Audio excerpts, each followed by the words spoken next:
Physics और physical chemistry को बिना सवालों के आप लोग कभी भी यहाँ पर अटेम्प्ट ही नहीं कर सकते। किस प्रकार इलेक्ट्रॉन त्यागे जाते हैं, किस प्रकार इलेक्ट्रॉन ग्रहण किए जाते हैं, उसके आधार पर रेडॉक्स रिएक्शन को 4 कंसेप्ट के द्वारा समझाया जाता है। अगर किसी तत्व में ऑक्सीजन जुड़ रहा है तो वो आप लोगों के पास क्या कहला रहा है दोस्त, ऑक्सीडेशन कहला रहा है। आप लोगों के पास ऑक्सीजन निकल रहा है तो वो आप लोगों के पास क्या कहला रहा है बेटा, अपचयन कहला रहा है। तो मोटा मोटा जो बात है वो है कि अगर कोई तत्व इलेक्ट्रॉन त्याग रहा है दैट मींस वहां पर उसका ऑक्सीकरण हो रहा है। नमस्कार मेरे दोस्तों, कैसे हैं आप सभी लोग। उम्मीद करूंगा कि एकदम स्वस्थ होंगे। तो माइंड मैप सीरीज का आगाज आप लोगों के पास हो चुका है और आप लोगों का बहुत ही जबरदस्त प्यार यहां पर सभी टीचर्स को मिलने वाला है ना। हम लोगों को तो मिल ही रहा है ना। तो काफी अच्छे कमेंट्स आप लोगों के थे वहां पर, कुछ ज्ञानी वाले कमेंट भी थे जो बता रहे थे कि क्या क्या करना चाहिए हम लोगों को। और ठीक है, तो भैया ज्ञान वही है जो आपके काम आए, ठीक है। फालतू का ज्ञान आप लोगों के लिए बेटा हानिकारक साबित हो सकता है, ठीक है। तो पढ़ाई करना बेहद महत्वपूर्ण है। और एक चीज याद रख लेना कि फिजिक्स और फिजिकल केमिस्ट्री को बिना सवालों के आप लोग कभी भी यहां पर अटेम्प्ट ही नहीं कर सकते। तो पढ़ने का एक तरीका होता है हर सब्जेक्ट का अपना, ठीक है। तो फिजिक्स और फिजिकल केमिस्ट्री को आप न्यूमेरिकल्स जितने ज्यादा लगाएंगे उतना ज्यादा आप लोग अपने सब्जेक्ट में कमांड हासिल करेंगे। ऑर्गेनिक केमिस्ट्री में जितना ज्यादा आप रिएक्शन की प्रैक्टिस करेंगे उतना ज्यादा कमांड करेंगे। इनऑर्गेनिक केमिस्ट्री में जितना आप एक्सेप्शंस यानी अपवाद को ध्यान रख पाएंगे उतना ज्यादा अपने सब्जेक्ट में कमांड कर पाएंगे। ठीक उसी तरीके से बॉटनी जूलॉजी में आपको डायग्राम्स याद रखने होंगे। तो इस तरीके से बेटा अपने सब्जेक्ट को प्लानिंग कीजिए। और जो ये कमेंट होते हैं कि हिंदी मीडियम इंग्लिश मीडियम, भाई कुछ नहीं होता है। आपके पीडब्ल्यू के अंदर 90% टीचर्स ऐसे हैं जो खुद हिंदी मीडियम के पढ़े हुए हैं, खुद हिंदी मीडियम के पढ़े हुए हैं। तो ये जो कंपैरिजन आप लोग करते रहते हैं, इस कंपैरिजन को साइड में रखिए और ईमानदारी से अपनी पढ़ाई में रखिए, तब जाकर सिलेक्शन होता है। चलिए, तो आज हम लोग हमारी माइंड मैप सीरीज के लेक्चर नंबर 2 में आए हैं और लेक्चर नंबर 2 का नाम है बेटा रेडॉक्स रिएक्शन।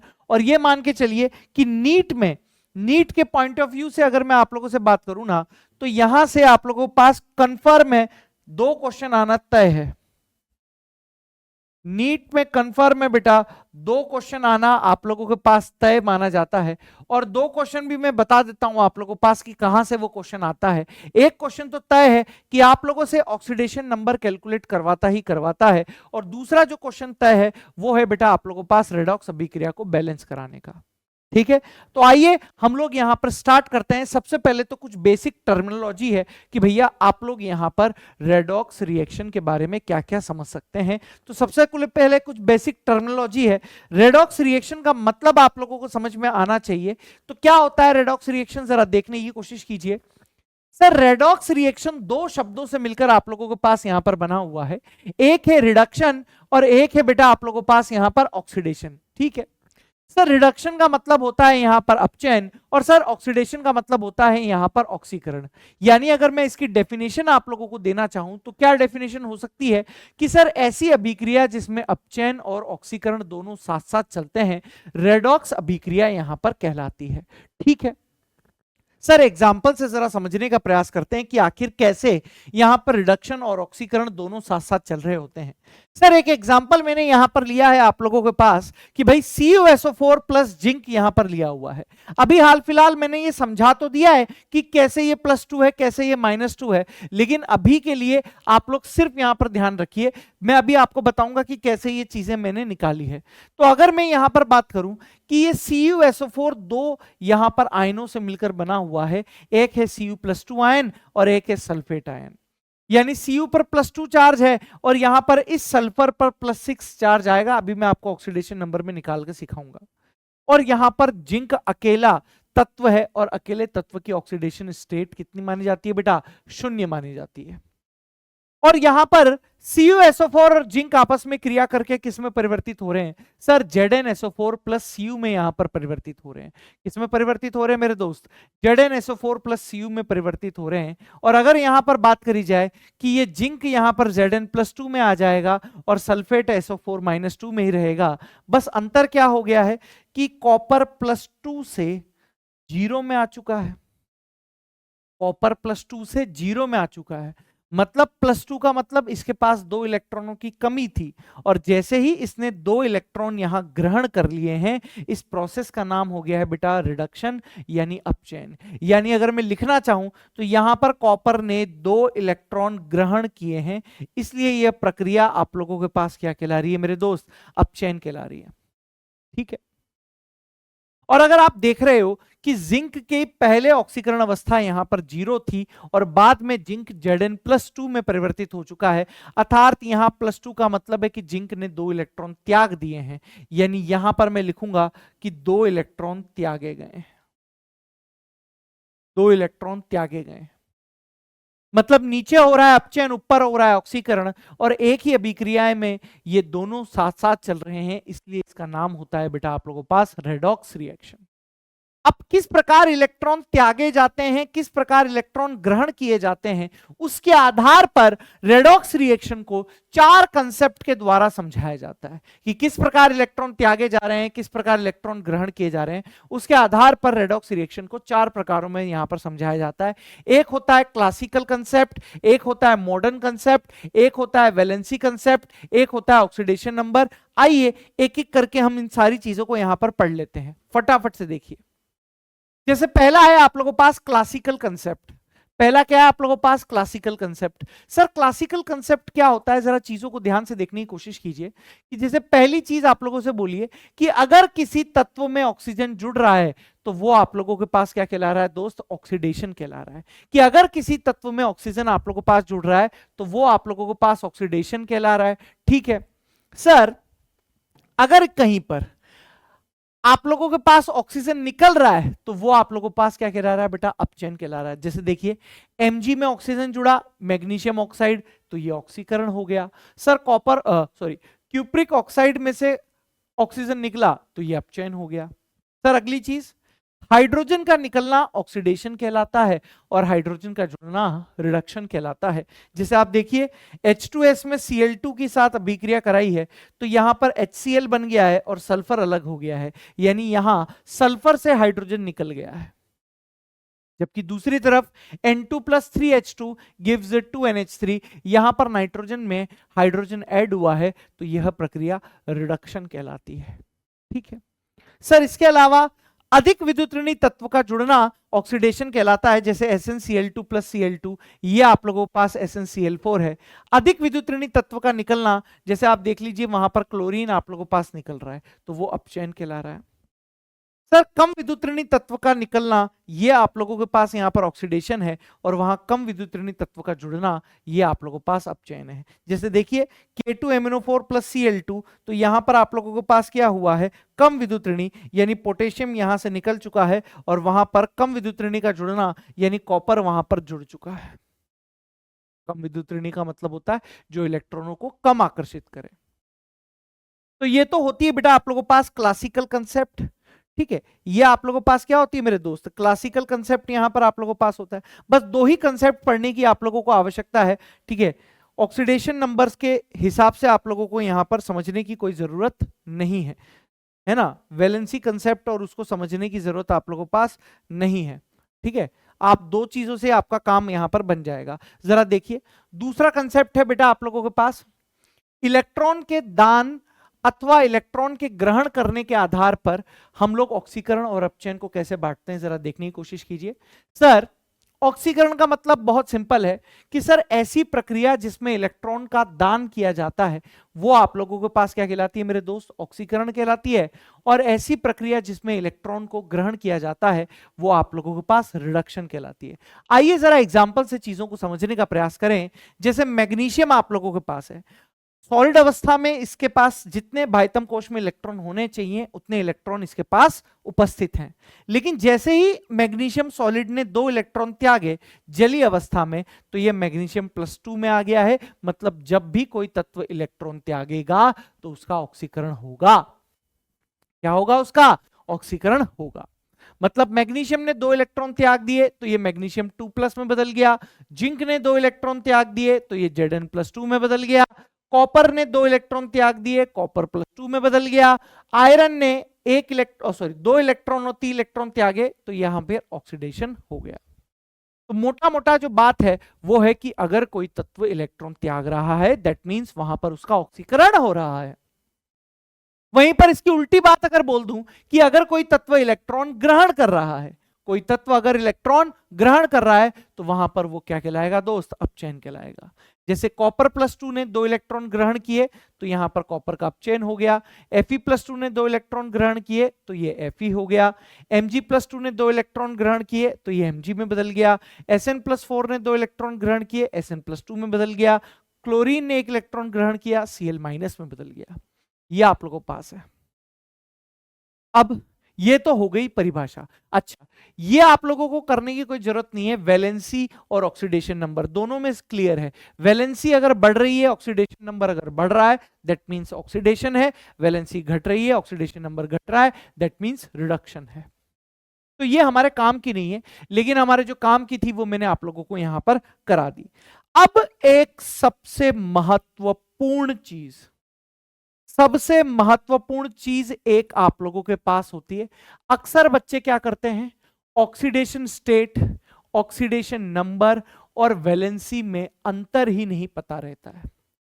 अक्सर ये देखा है कि भैया लोग बाग गलती करते हैं, एक ही चीज मान लेते हैं, valency, oxidation number, oxidation state को, लेकिन ऐसा बिल्कुल भी नहीं होता है।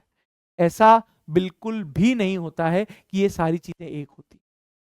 सबसे पहले आप देखिए कि वैलेंसी और ऑक्सीडेशन नंबर का मतलब क्या होता है, इस चीज को आप समझने की कोशिश कीजिए। सर वैलेंसी का मतलब क्या होता है, जरा देखिए।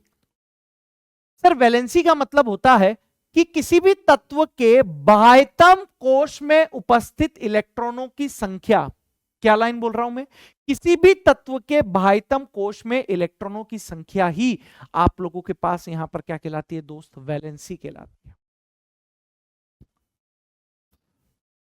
अब आप लोगों को याद है कि इलेक्ट्रॉन हमेशा पूर्णांक में होता है। कभी सुना है आधा इलेक्ट्रॉन, पौना इलेक्ट्रॉन, 3/4 इलेक्ट्रॉन, सवा इलेक्ट्रॉन, कभी सुना है ऐसा? इलेक्ट्रॉन कभी भी आता है जाता है तो वो हमेशा ऐसे होता है, 1 इलेक्ट्रॉन आ रहा है 1 इलेक्ट्रॉन जा रहा है, 2 इलेक्ट्रॉन आ रहा है 2 इलेक्ट्रॉन जा रहा है, 3 इलेक्ट्रॉन आ रहा है 3 इलेक्ट्रॉन आ रहा है, कभी भी आधा, चौथाई, पौना, सवा ऐसा नहीं होता है। तो वैलेंसी हमेशा आप लोगों के पास पूर्ण संख्या में होती है, और वैलेंसी कभी भी जीरो नहीं हो सकती, किसको छोड़कर, अपवाद को छोड़कर, यानी अक्रिय गैस को छोड़कर। जबकि ऑक्सीडेशन नंबर यहां पर बोल रहा होता है आप लोगों के पास कि कितने इलेक्ट्रॉन त्यागे गए हैं, कितने इलेक्ट्रॉन ग्रहण किए गए हैं। मतलब अगर इलेक्ट्रॉन ग्रहण कर रहे हो तो वहां पर माइनस आ जाएगा, इलेक्ट्रॉन त्याग रहे हो तो वहां पर पॉजिटिव आ जाएगा, और कुछ भी नहीं कर रहे हो तो जीरो आ जाएगा। तो इसी के लिए यहां पर लिखा गया है कि जो ऑक्सीडेशन नंबर होता है वो जीरो, पॉजिटिव अथवा नेगेटिव भी हो सकता है।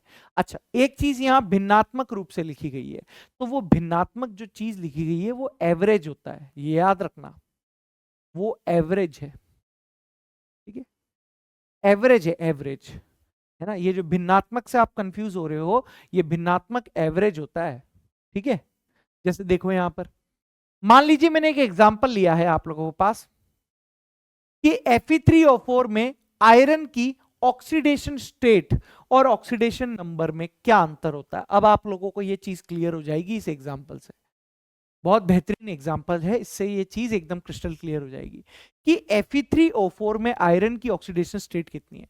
देखो ये जो एवरेज आई है, जैसे 3x मतलब 3x मतलब एक आयरन की x है, 3 आयरन है तो 3x हो गया। एक ऑक्सीजन की -2 होती है, 4 ऑक्सीजन की -8 हो जाएगी। क्योंकि ये पूरा का पूरा अणु उदासीन है, न्यूट्रल है, इसलिए 0 लिखा है बराबर में।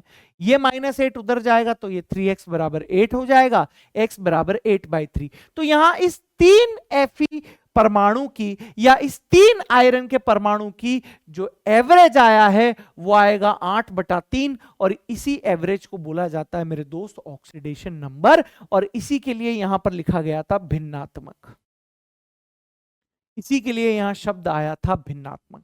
यानी किसी भी अणु में अगर बहुत सारे एक जैसे परमाणु हैं और उनका एवरेज ऑक्सीडेशन नंबर निकाला जा रहा है तो वो भिन्नात्मक हो सकता है।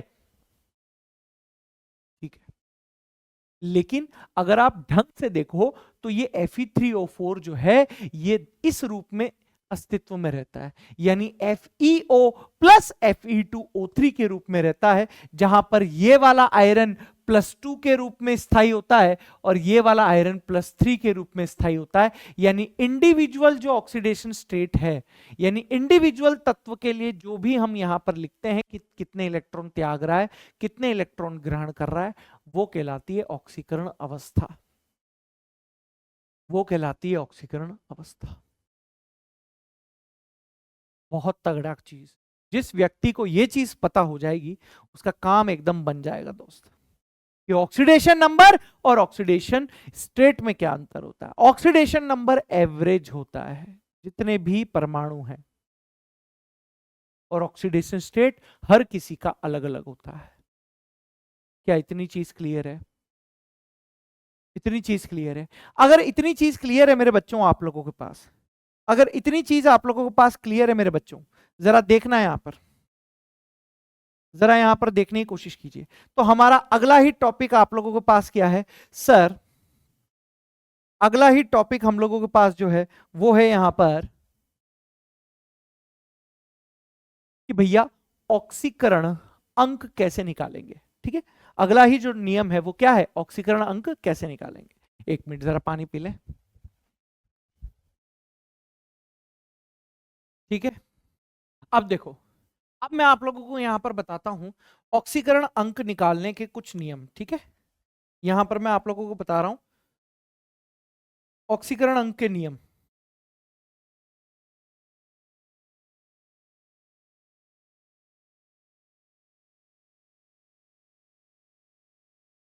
ऑक्सीकरण अंक के नियम देखते हुए चलिएगा, बस मजा आ जाएगा भाई साहब। रूल्स फॉर ऑक्सीडेशन नंबर,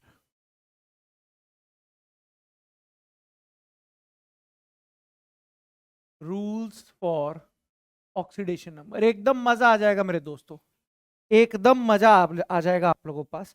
जरा देखते हुए चलिएगा एकदम शानदार तरीके से।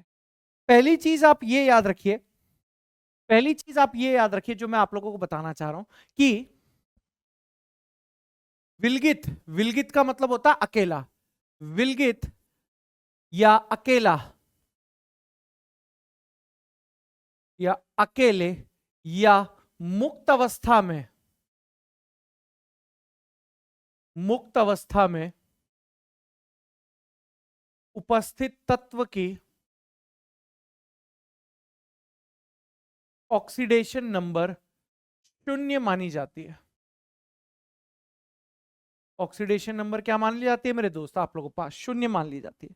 ठीक है, जैसे यहां पर आप देखने की कोशिश कीजिए, मान लीजिए कि आप लोगों के पास सोडियम एक अकेला तत्व आप लोगों के पास पड़ा हुआ है, इसकी ऑक्सीडेशन अवस्था क्या मान ली जाएगी? 0 मान ली जाएगी। जिंक अभी आप लोगों को एग्जांपल कराया था, अकेला है, इसकी ऑक्सीडेशन नंबर यहां पर क्या मान लेंगे? 0 यहां पर मान लेंगे। ठीक है सर, इसके अलावा यहां पर आप लोगों के पास कॉपर हो सकता है। ठीक है, इसके अलावा यहां पर आप लोगों के पास हो सकता है, जैसे मान लीजिए मरकरी हो सकता है। ठीक है, कोई भी अकेला तत्व अगर आप लोगों के पास है तो उसकी ऑक्सीडेशन नंबर कितनी मानी जाएगी मेरे दोस्त? 0 मान ली जाएगी। ठीक है सर, दूसरी चीज यहां पर आप लोगों के पास है, समद्विपरमाणवी अणु में, समद्विपरमाणविक अणु में उपस्थित परमाणु की ऑक्सीडेशन नंबर या ऑक्सीडेशन स्टेट 0 मानी जाती है। क्या मानी जाती है मेरे दोस्त आप लोगों के पास? 0 यहां पर मानी जाती है। क्या इतनी चीज आप लोगों के पास क्लियर है? हाँ भाई, जैसे मैं एग्जांपल यहां पर आप लोगों के पास ले सकता हूं, जैसे आप H2 है, आप देखिए H2 एक अणु है, उस अणु में उपस्थित अकेले हाइड्रोजन परमाणु की ऑक्सीडेशन नंबर 0 हो जाएगी या ऑक्सीडेशन स्टेट 0 हो जाएगी। O2 ले सकते हो आप, इसके अलावा Cl2 ले सकते हो, इसके अलावा N2 ले सकते हो, और भी जितने भी समद्विपरमाणविक अणु होंगे तो वहां पर आप ऑक्सीडेशन नंबर लिख सकते हो, या चलो एक काम करते हैं, मैं आप लोगों के लिए ऑक्सीडेशन स्टेट भी लिख देता हूं ताकि आप लोगों को दिक्कत ना आए, है ना। आपकी हैबिट ऑक्सीडेशन नंबर की नहीं है, आपकी हैबिट ऑक्सीडेशन स्टेट बोलने की है, तो मैं यहां ऑक्सीडेशन स्टेट और ऑक्सीडेशन नंबर दोनों लिख देता हूं ताकि आपकी हैबिट बनी रहे। ठीक है, सर तीसरी चीज जो आप लोगों को ध्यान में रखनी है कि भैया अपर रूप में अपर रूप में अपर रूप में तत्व की ऑक्सीडेशन स्टेट शून्य मानी जाती है, शून्य मानी जाती है। अब ऑक्सीडेशन नंबर लिखो चाहे ऑक्सीडेशन स्टेट लिखो, दोनों एक ही चीज होगी आप लोगों के पास। क्या मान ली जाती है मेरे दोस्त? शून्य यहां पर मान ली जाती है। जैसे एग्जाम्पल के तौर पर मैं आप लोगों से बोलूं कि भैया कार्बन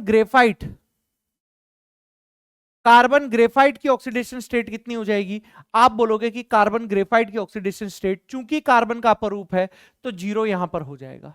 ठीक है सर, मैं यहां लिखूंगा S8 में सल्फर की ऑक्सीडेशन स्टेट कितनी होगी? तो आप बड़े ही आराम से बोलोगे कि S8 रोम्बिक सल्फर का एग्जाम्पल होता है। S8 किसका एग्जाम्पल होता है दोस्त? रोम्बिक सल्फर का एग्जाम्पल होता है। तो यहां पर इसकी ऑक्सीडेशन स्टेट कितनी मान ली जाएगी? शून्य मान ली जाएगी। ठीक है, मोनोक्लिनिक और भी आप लोगों के पास होते हैं, तो वहां पर इस सल्फर की ऑक्सीडेशन स्टेट कितनी मान ली जाएगी मेरे दोस्त? शून्य मान ली जाएगी। ठीक है सर, अगली चीज यहां पर आप लोगों के पास होगा, अगली चीज जो होगा वो होगा मिश्र धातुओं में मिश्र मिश्र धातुओं में उपस्थित सभी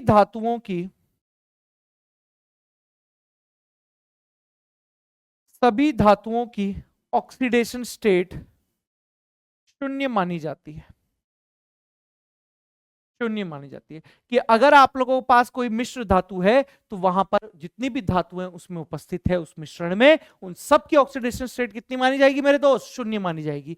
जैसे आप एग्जांपल लीजिए सर, NaHg का मिश्रण, NaHg का मिश्रण आपको पता है क्या कहलाता है? सर NaHg का मिश्रण सोडियम अमलगम कहलाता है। सोडियम अमलगम आप लोगों के पास कहलाता है।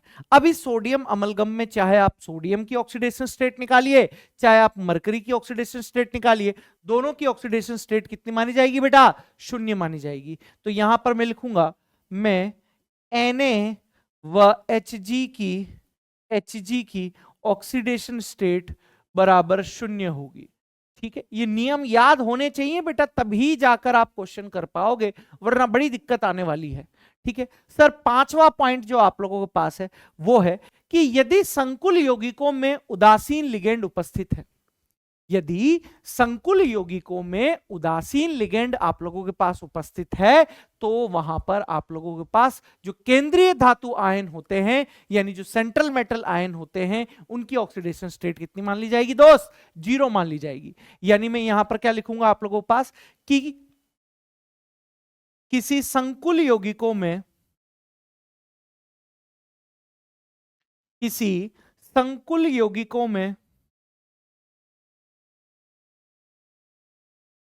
उदासीन लिगेंड उपस्थित हो, उदासीन लिगेंड उपस्थित हो, तो यदि किसी संकुल यौगिक में उदासीन लिगेंड उपस्थित हो तो केंद्रीय धातु आयन की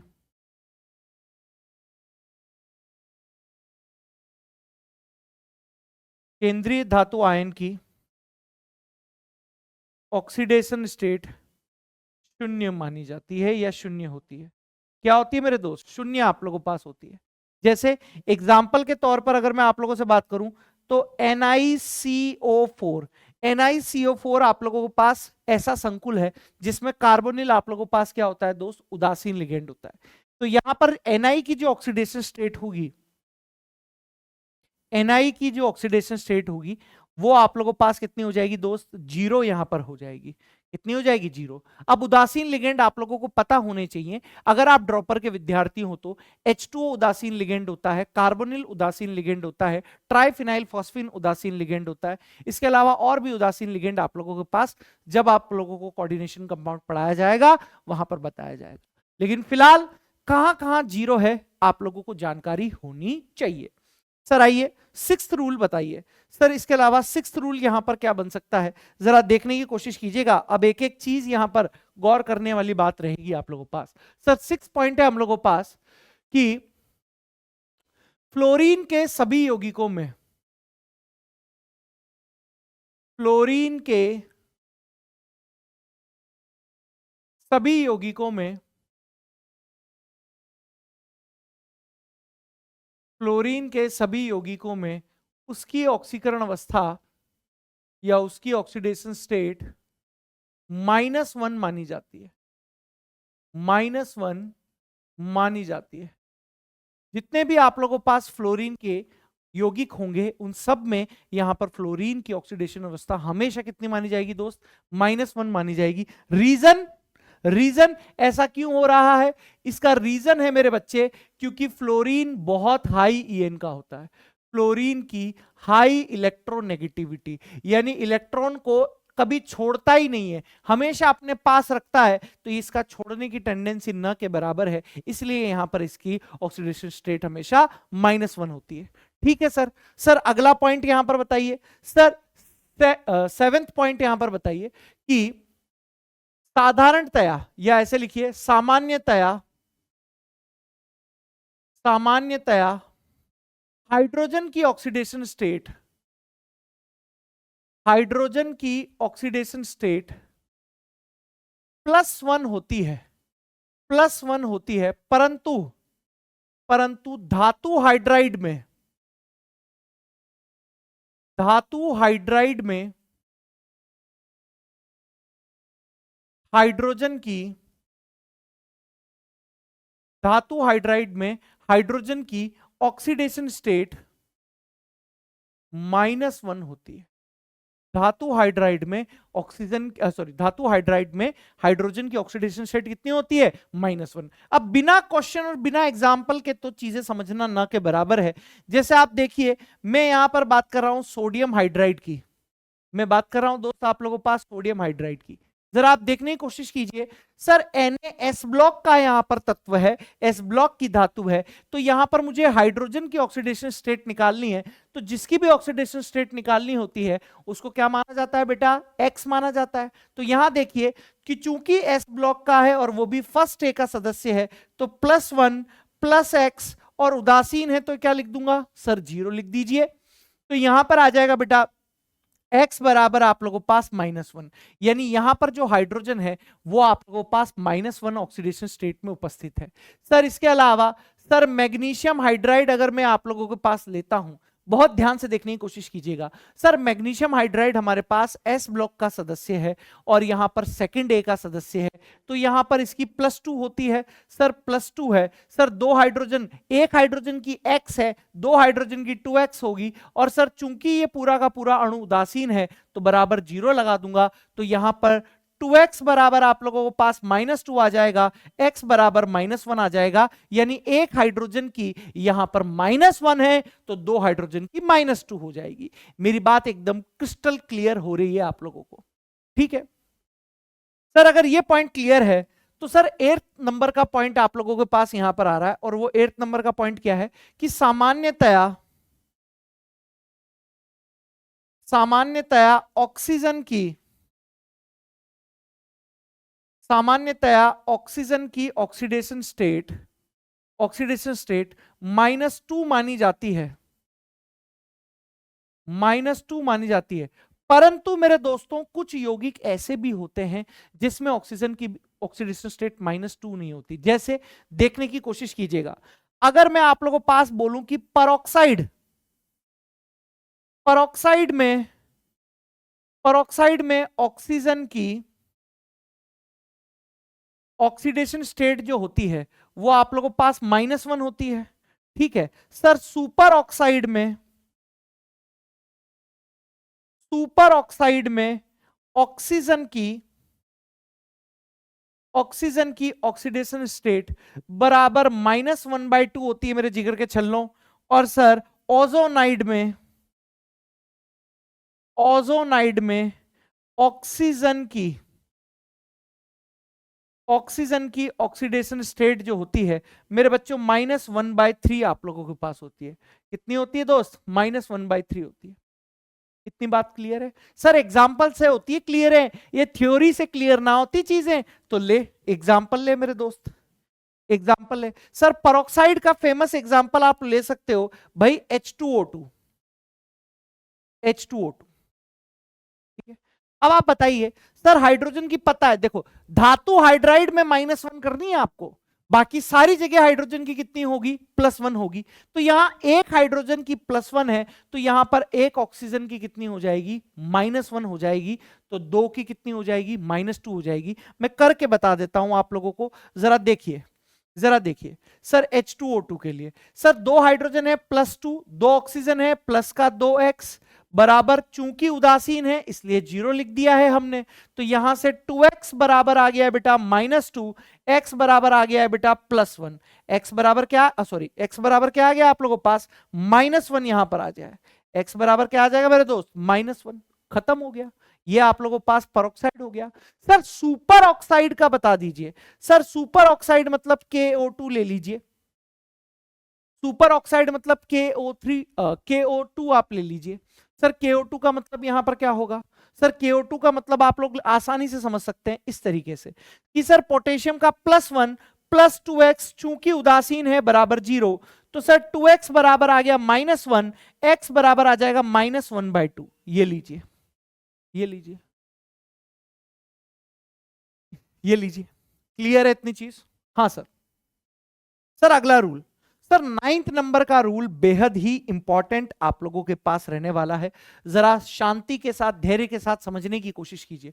सर 9th नंबर का रूल है कि अगर कोई उदासीन अणु आप लोगों के पास आ जाए तो उसका ऑक्सीडेशन नंबर कैसे निकाला जाएगा। उससे पहले मैं आप लोगों को यहां पर बताता हूं, उससे पहले मैं आप लोगों को बताता हूं एस ब्लॉक, एस ब्लॉक तत्वों की, एस ब्लॉक तत्वों की ऑक्सीडेशन स्टेट, एस ब्लॉक तत्वों की ऑक्सीडेशन स्टेट। बहुत ध्यान से देखते हुए चलिएगा, एक सवाल गलत नहीं होने दूंगा आप लोगों का, और दबा के सवाल कराऊंगा अभी आप लोगों को। सर एस ब्लॉक की ऑक्सीडेशन स्टेट में क्या होता है, जरा देखिएगा। सर एस ब्लॉक में आप लोगों के पास आता है, एक होता है फर्स्ट ए और एक होता है मेरे बच्चे आप लोगों के पास यहां पर सेकंड ए। ठीक है सर, फर्स्ट ए आप लोगों के पास कौन सा होता है, सर हेलिना की रब से फरियाद। फ्रॉन्शियम को इसलिए नहीं लेते हैं क्योंकि रेडियो एक्टिव सब्सटेंस होता है ना, उसकी स्टेबिलिटी का कोई अता पता नहीं होता, इसलिए हम फ्रॉन्शियम को नहीं लिख रहे हैं। ठीक है, सेकंड ए में आप लोगों के पास क्या होता है बेटा, बेटा मांगे कार स्कूटर बाप रोए। अच्छा, रेडॉन को क्यों नहीं ले रहे हैं, क्योंकि अगेन वो रेडियो एक्टिव सब्सटेंस है, स्टेबिलिटी का अता पता नहीं होता है। तो अब जो लाइन में बोलने वाला हूं उसको ध्यान से सुनने की कोशिश कीजिएगा कि फर्स्ट ए में जितनी भी धातुएं हैं, जितनी भी धातुएं मैंने यहां पर बना रखी है, ये सभी धातुएं आप लोगों के पास +1 ऑक्सीडेशन स्टेट प्रदर्शित करती हैं। चाहे लिथियम हो, सोडियम हो, पोटेशियम हो, रुबिडियम हो, सीजियम हो, सभी की सभी आप लोगों के पास +1 ऑक्सीडेशन स्टेट यहां पर प्रदर्शित करती हैं। कितनी प्रदर्शित करती है मेरे दोस्त, +1 ऑक्सीडेशन स्टेट यहां पर आप लोगों को प्रदर्शित किया जाता है। जबकि सेकंड ए की अगर मैं बात कर लूं आप लोगों से, सर सेकंड ए के लिए आप लोग जो ऑक्सीडेशन स्टेट दर्शाते हो वो +2 ऑक्सीडेशन स्टेट यहां पर होती है। ये लीजिए, पहला काम आप लोगों के पास यहां पर मैंने खत्म कर दिया, पहला काम मेरे बच्चों मैंने आप लोगों के पास यहां पर खत्म कर दिया। ठीक है मालिक, मालिक आगे आइए, आ जाते हैं साहब, आ जाइए। एकदम छोड़ेंगे नहीं भाई, छोड़ेंगे नहीं एकदम ताबड़तोड़। सर 10th पॉइंट जो आप लोगों के पास है वो बन सकता है सर पी ब्लॉक के लिए, पी ब्लॉक, पी ब्लॉक तत्वों के लिए, पी ब्लॉक तत्वों के लिए ऑक्सीडेशन स्टेट कैसे करोगे सर, फटाफट से बता दीजिए। पी ब्लॉक के लिए कैसे करोगे, बहुत ध्यान से समझने की कोशिश करो। सर पी ब्लॉक में सबसे पहले तो आप बताइए कि कितने वर्ग आप लेने वाले हो। जरा देखिए, पहला मैं आप लोगों के पास ले रहा हूं बेटा, यहां पर ब्रिटेन के ऑल गेलिए इंडिया में आकर तेल बेचे। सर अगला है यहां पर काजोल, सिमरन, जितेंद्र, संग, प्रभुदेवा। ठीक है, हाँ, नई पड़ोसन ने ऐसी सब्जी बनाई, नई पड़ोसन ने ऐसी सब्जी बनाई। ओ स्टाइल से टी ओ सर इसके अलावा आप लोगों के पास, सर इसके अलावा हे नेता और कर्मचारी जीते रहो। ठीक है, ये आप लोगों के पास है। ये सारे के सारे मेरे दोस्त आप लोगों के पास पी ब्लॉक मैंने बना दिया है। सर इनकी ऑक्सीडेशन नंबर, अरे मैं हूं ना, अरे मैं खड़ा हूं भाई यहां पर। अपन डायलॉग बाजी नहीं बोलेंगे इसे, पब्यू पब्यू पब्यू पब्यू ऐसे नहीं करेंगे रे, अपन बड़े हो चुके हैं। पब्यू पब्यू पब्यू ऐसे नहीं करना है अपन को ना, नौटंकी नहीं करनी है। आइए जरा यहां पर क्या है जरा देखो, पब्यू, अरे लव यू नहीं बोल सकते हैं इसलिए पब्यू पब्यू बोल रहे हैं भाई। अच्छा किसी के अगेंस्ट नहीं बोल रहे है ना, किसी के अगेंस्ट नहीं बोल रहे हैं ना। हाँ देखो इधर सर, यहां पर ये जो है सर ये थर्ड ए है आप लोगों के पास, सर यहां पर ये फोर्थ ए है आप लोगों के पास, सर यहां पर ये फिफ्थ ए है आप लोगों के पास। पता है कि नहीं पता है? ये सिक्स्थ ए है आप लोगों के पास। ठीक है, अच्छा वो तो रह ही गया, ये जीरो ग्रुप माना जाता है। सेवेंथ वाला रह गया तुम्हारे चक्कर में, देखो पब्यू पब्यू के चक्कर में। Full colour bright in Aiwa TV, in Aiwa TV, ये तो रह ही गया था, ये तो रह ही गया था। ये आप लोगों के पास सिक्स्थ ए है, ये आप लोगों के पास सेवेंथ ए है, सॉरी सिक्स नहीं सेवेंथ ए है। ठीक है, अब आइए, अब आइए जरा सर एक चीज तो क्लियर है सर, ये इनकी हम कैसे बताएंगे कि न्यूनतम ऑक्सीकरण अवस्था कितनी होती है, सर अधिकतम ऑक्सीकरण अवस्था क्या होती है। तो मैं बैठा हूं ना, जरा देख सर इन सब की जो जो मैक्सिमम ऑक्सीडेशन स्टेट आप निकालते हो, जो भी इनकी मैक्सिमम ऑक्सीडेशन स्टेट निकालते हो, वो वही होती है जो इनकी वर्ग संख्या होती है, वो वही होती है जो इनकी वर्ग संख्या होती है। यानी आप यहां पर लिख दोगे बड़े ही आराम से, वर्ग संख्या, जो भी जिसकी वर्ग संख्या है वही इसकी मैक्सिमम ऑक्सीडेशन स्टेट होती है। जैसे मैं आपको बात करूं, जैसे मैं बात करूं सर थर्ड ए, ब्रिटेन के ऑल के लिए इंडिया में आकर तेल बेचें, ये थर्ड ए है, तो यहां पर इसकी जो मैक्सिमम ऑक्सीडेशन स्टेट होगी वो आप लोगों के पास कितनी है सर, वो है आप लोगों के पास +3, +3 है। सर मिनिमम ऑक्सीडेशन स्टेट कैसे निकालोगे, मिनिमम ऑक्सीडेशन स्टेट कैसे निकालोगे सर, आप कर देना 8 माइनस वर्ग संख्या।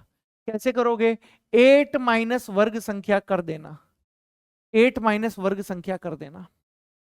जैसे आप देखने की कोशिश कीजिए, इसकी मैक्सिमम ऑक्सीडेशन स्टेट कितनी हो गई आप लोगों के पास, इसकी मैक्सिमम ऑक्सीडेशन स्टेट बताइए, इसकी वर्ग संख्या कितनी है, आपने कहा 4, तो +4 हो गई, +4। सर मिनिमम कैसे निकालेंगे इसके लिए, सर इसके लिए मिनिमम कैसे निकालेंगे, सर इसके लिए मिनिमम इस तरीके से निकालेंगे कि भैया 8 में से 4 को यहां पर, सॉरी वर्ग संख्या -8 करना है, उल्टा लिख दिया मैंने। यहां पर आप लोगों को क्या करना है, वर्ग संख्या, वर्ग संख्या -8 लिखना है। तो अब बताइए यहां पर वर्ग संख्या इसकी 4 है, 4 में से 8 माइनस करोगे तो कितना आ जाएगा, -4 यहां पर आ जाएगा, कितना आ जाएगा, -4। सर यहां पर इस नाइट्रोजन की फैमिली के लिए अब आप बताइए कि इसकी मैक्सिमम कितनी रहेगी, बताइए सर, वर्ग संख्या इसकी 5 है, यानी नाइट्रोजन वालों की मैक्सिमम ऑक्सीडेशन स्टेट 5 आप लोगों के पास हो सकती है। ठीक है सर, मिनिमम कितनी होगी, 5 - 8 यानी -3 हो जाएगी। तो यहां पर आप लोग लिखेंगे कि भाई मैक्सिमम ऑक्सीडेशन स्टेट यहां पर कितनी हो जाएगी बेटा आप लोगों के पास, सर +5 हो जाएगी। सर मिनिमम ऑक्सीडेशन स्टेट यहां पर कितनी हो जाएगी, सर 5 में से 8 गया, -3 यहां पर हो जाएगी। यानी ये सारे -3 से लेकर -5 के बीच में यहां पर दिखा सकते हैं आप। सर ऑक्सीजन वाला बता दीजिए, चलो सर ऑक्सीजन वाला बता दीजिए कैसे। सर ऑक्सीजन वाली फैमिली के लिए जो मैक्सिमम ऑक्सीडेशन स्टेट होगी वो उसकी वर्ग संख्या होगी, यानी भाई साहब 6 यहां पर होगी। ये सारे के सारे अपनी ऑक्सीडेशन स्टेट कितनी दिखा पाएंगे सर, +6 दिखा पाएंगे। और मिनिमम कितनी हो जाएगी मेरे दोस्त, सर मिनिमम यहां पर आप लोगों को पास हो जाएगी 6 - 8 यानी -2 आप लोगों को पास हो जाएगी, -2 आप लोगों को पास हो जाएगी। ऐसे ही आप 7th ए के लिए निकाल सकते हैं। और याद रखना हीलियम वीलियम वाला जितना भी आप लोगों के पास फैमिली है ये 0 है, 0 है, न्यूट्रल है, इनकी ऑक्सीडेशन स्टेट ही कितनी है, 0, पहले ही लिख दिया है। इन सब की ऑक्सीडेशन स्टेट कितनी है यहां पर? सर इन सब की ऑक्सीडेशन स्टेट 0 है। ऑक्सीडेशन स्टेट कितनी है बेटा? 0 है, क्योंकि अक्रिय है, क्रिया ही नहीं करते, ना लेंगे ना देंगे, ना लेंगे ना देंगे। क्लियर है? क्लियर है? हाँ सर। ये पी ब्लॉक का आपने एकदम तिया पाचा कर दिया। ठीक है, पी ब्लॉक का तिया पाचा हो गया है, तो आइए अब डी ब्लॉक की बात कर लेते हैं। एफ ब्लॉक में आप लोगों को बेटा सबकी ऑक्सीडेशन स्टेट याद करनी पड़ती है ना, लेकिन आइए हम लोग यहां पर बात कर लेते हैं बेटा D block. D block, D block तत्वों के लिए ऑक्सीडेशन स्टेट। डी ब्लॉक तत्वों के लिए ऑक्सीडेशन स्टेट कैसे निकालोगे आप? इस प्रकार नहीं निकालोगे, जरा फटाफट से देखने की कोशिश कीजिए। भाई डी में खास बात होती है कि सीरीज होती है बेटा आप लोगों के पास, 3D series, 4D series, 5D series, ये 6D सीरीज, ये सारी की सारी सीरीज आप लोगों के पास अवेलेबल होती है। ठीक है, तो अगर मैं यहां से आप लोगों से बात करूं मेरे जिक्र के छल्लों कि भाई 3D सीरीज के लिए 3D सीरीज के लिए जो मिनिमम ऑक्सीडेशन स्टेट होता है, जो मिनिमम ऑक्सीडेशन स्टेट होता है वो कैसे निकालते हो कि भाइतम NS में जितने इलेक्ट्रॉन उपस्थित होते हैं वही उसके ऑक्सीडेशन स्टेट होते हैं। यानी यहां पर मिनिमम ऑक्सीडेशन स्टेट होती है ये। और सर मैक्सिमम ऑक्सीडेशन स्टेट कैसे निकालोगे? सर मैक्सिमम ऑक्सीडेशन स्टेट कैसे निकालोगे मेरे दोस्त? NS electron plus n-1d unpaired electron, n-1d unpaired electron, यानी n-d सबशेल में जितने अनपेयर्ड इलेक्ट्रॉन है, NS इलेक्ट्रॉन है, जोड़ दो तो वो वहां पर मैक्सिमम ऑक्सीडेशन स्टेट आ जाएगी। ठीक है सर, 4D 5D के लिए क्या होता है? सर 4D 5D परिवर्तनशील ऑक्सीकरण अवस्था दिखाते हैं। ऐसा क्यों होता है? क्योंकि वहां पर D सबशेल और आपके P सबशेल में जो एनर्जी गैप होता है वो कम होता है, जिसकी वजह से इलेक्ट्रॉनों को थोड़ी भी एनर्जी मिलती है ऊपर चले जाते हैं, थोड़ी एनर्जी निकालता है नीचे आ जाते हैं, तो ये ऊपर नीचे ऊपर नीचे ऊपर नीचे वाला काम वहां पर चलता रहता है। इसलिए 4D 5D के लिए लिखा जाता है कि वो परिवर्तनशील ऑक्सीकरण अवस्थाएं प्रदर्शित करते हैं। तो यहां पर मैं आप लोगों को बोल दूंगा कि भैया 4D तथा 5D परिवर्तनशील ऑक्सीकरण अवस्था,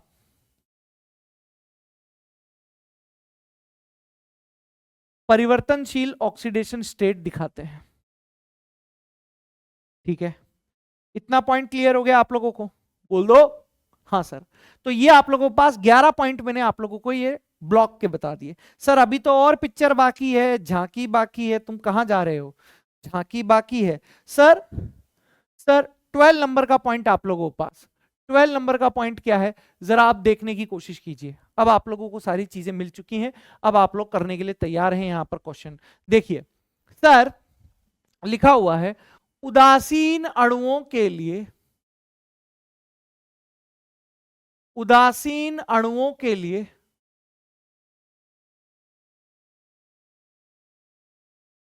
उदासीन अणुओं के लिए कुल कुल ऑक्सीडेशन स्टेट शून्य माना जाता है, शून्य माना जाता है, एवं उसमें से, उस अणु में से,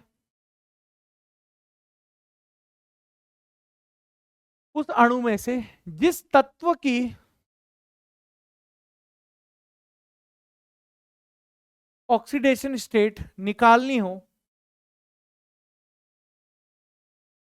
उसे X मानकर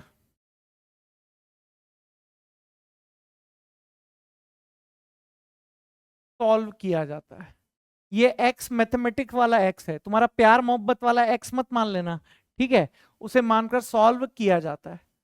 ठीक है, आ जाओ सर फटाफट से यहां पर एग्जाम्पल से क्लियर करा दो सर ये सारी चीजें। ठीक है भाई, देखिए जैसे मैं यहां पर आप लोगों के पास एक सिंपल सा एग्जाम्पल ले रहा हूं H2SO4, एक बहुत ही साधारण सा एग्जाम्पल ले रहा हूं H2SO4। और सर बताइए कि H2SO4 में इस बीच वाले सल्फर की ऑक्सीकरण अवस्था कितनी होगी। मैंने यहां पर इस सल्फर को मार्क कर दिया है। इस बीच वाले सल्फर की ऑक्सीकरण अवस्था क्या रहेगी, यह जरा बताने का कष्ट कीजिए। तो आप लोग क्या कहेंगे, आप लोग क्या कहेंगे? अरे सर एकदम हलवा है। बताइए सर, जिसकी ऑक्सीकरण अवस्था निकालनी है उसको X माना जाएगा। तो बताइए, हाइड्रोजन की ऑक्सीकरण अवस्था +1 होती है धातु हाइड्राइड को छोड़कर। तो एक हाइड्रोजन की +1, तो दो हाइड्रोजन की कितनी हो जाएगी सर? +2। सर सल्फर की निकालनी है, एक ही सल्फर है तो X। सर एक ऑक्सीजन की होती है -2, 4 ऑक्सीजन की हो गई है बेटा -8। -8 बराबर 0। -8 बराबर क्या हो गया दोस्त? 0 हो गया। तो यहां पर आप लोग क्या कहेंगे कि X बराबर हो जाएगा बेटा, यहां ऐसे लिखेंगे X -6 बराबर 0, X बराबर आप लोगों के पास +6। यानी इस बीच वाले सल्फर की जो ऑक्सीडेशन स्टेट है वो कितनी आई है मेरे दोस्त? +6 आई है। ठीक है, बढ़िया है, बढ़िया है। सर एक और एग्जांपल, सर HNO3, HNO3 आओ पधारो हमारे देश। सर इस नाइट्रोजन की ऑक्सीडेशन स्टेट निकालनी है, जो मैं यहां पर रेखांकित कर रहा हूं येलो पेन से, उस तत्व की ऑक्सीडेशन स्टेट निकालनी है। कैसे निकालोगे जल्दी से बताइए। सर फटाफट से आप कहोगे जिसकी निकालनी होती है उसको X मानना है, यानी यहां एक हाइड्रोजन है तो यहां +1। सर नाइट्रोजन की एक नाइट्रोजन है इसलिए +X। सर एक ऑक्सीजन की -2 होती है, 3 ऑक्सीजन की हो जाएगी बेटा -6 बराबर 0। तो सर X बराबर यहां पर आप लोगों के पास क्या आ जाएगा? सर X बराबर आप लोग कर दोगे यहां पर +5। कितना कर दोगे? +5। क्रिस्टल क्लियर है? हाँ सर बिल्कुल एकदम, चलने दो झमाझम। सर एक एग्जांपल और ले रहा हूं। सर KMNO4, सर KMNO4 यहां पर ले लिया है, ठीक है सर। सर KMNO4 में इस Mn की ऑक्सीडेशन स्टेट हम लोगों को निकालनी है। कैसे निकालेंगे जरा यहां पर देखने की कोशिश कीजिए। सर जिसकी ऑक्सीडेशन स्टेट निकालनी है उसको हम X मान लेंगे, बाकी सब सॉल्व करते हैं।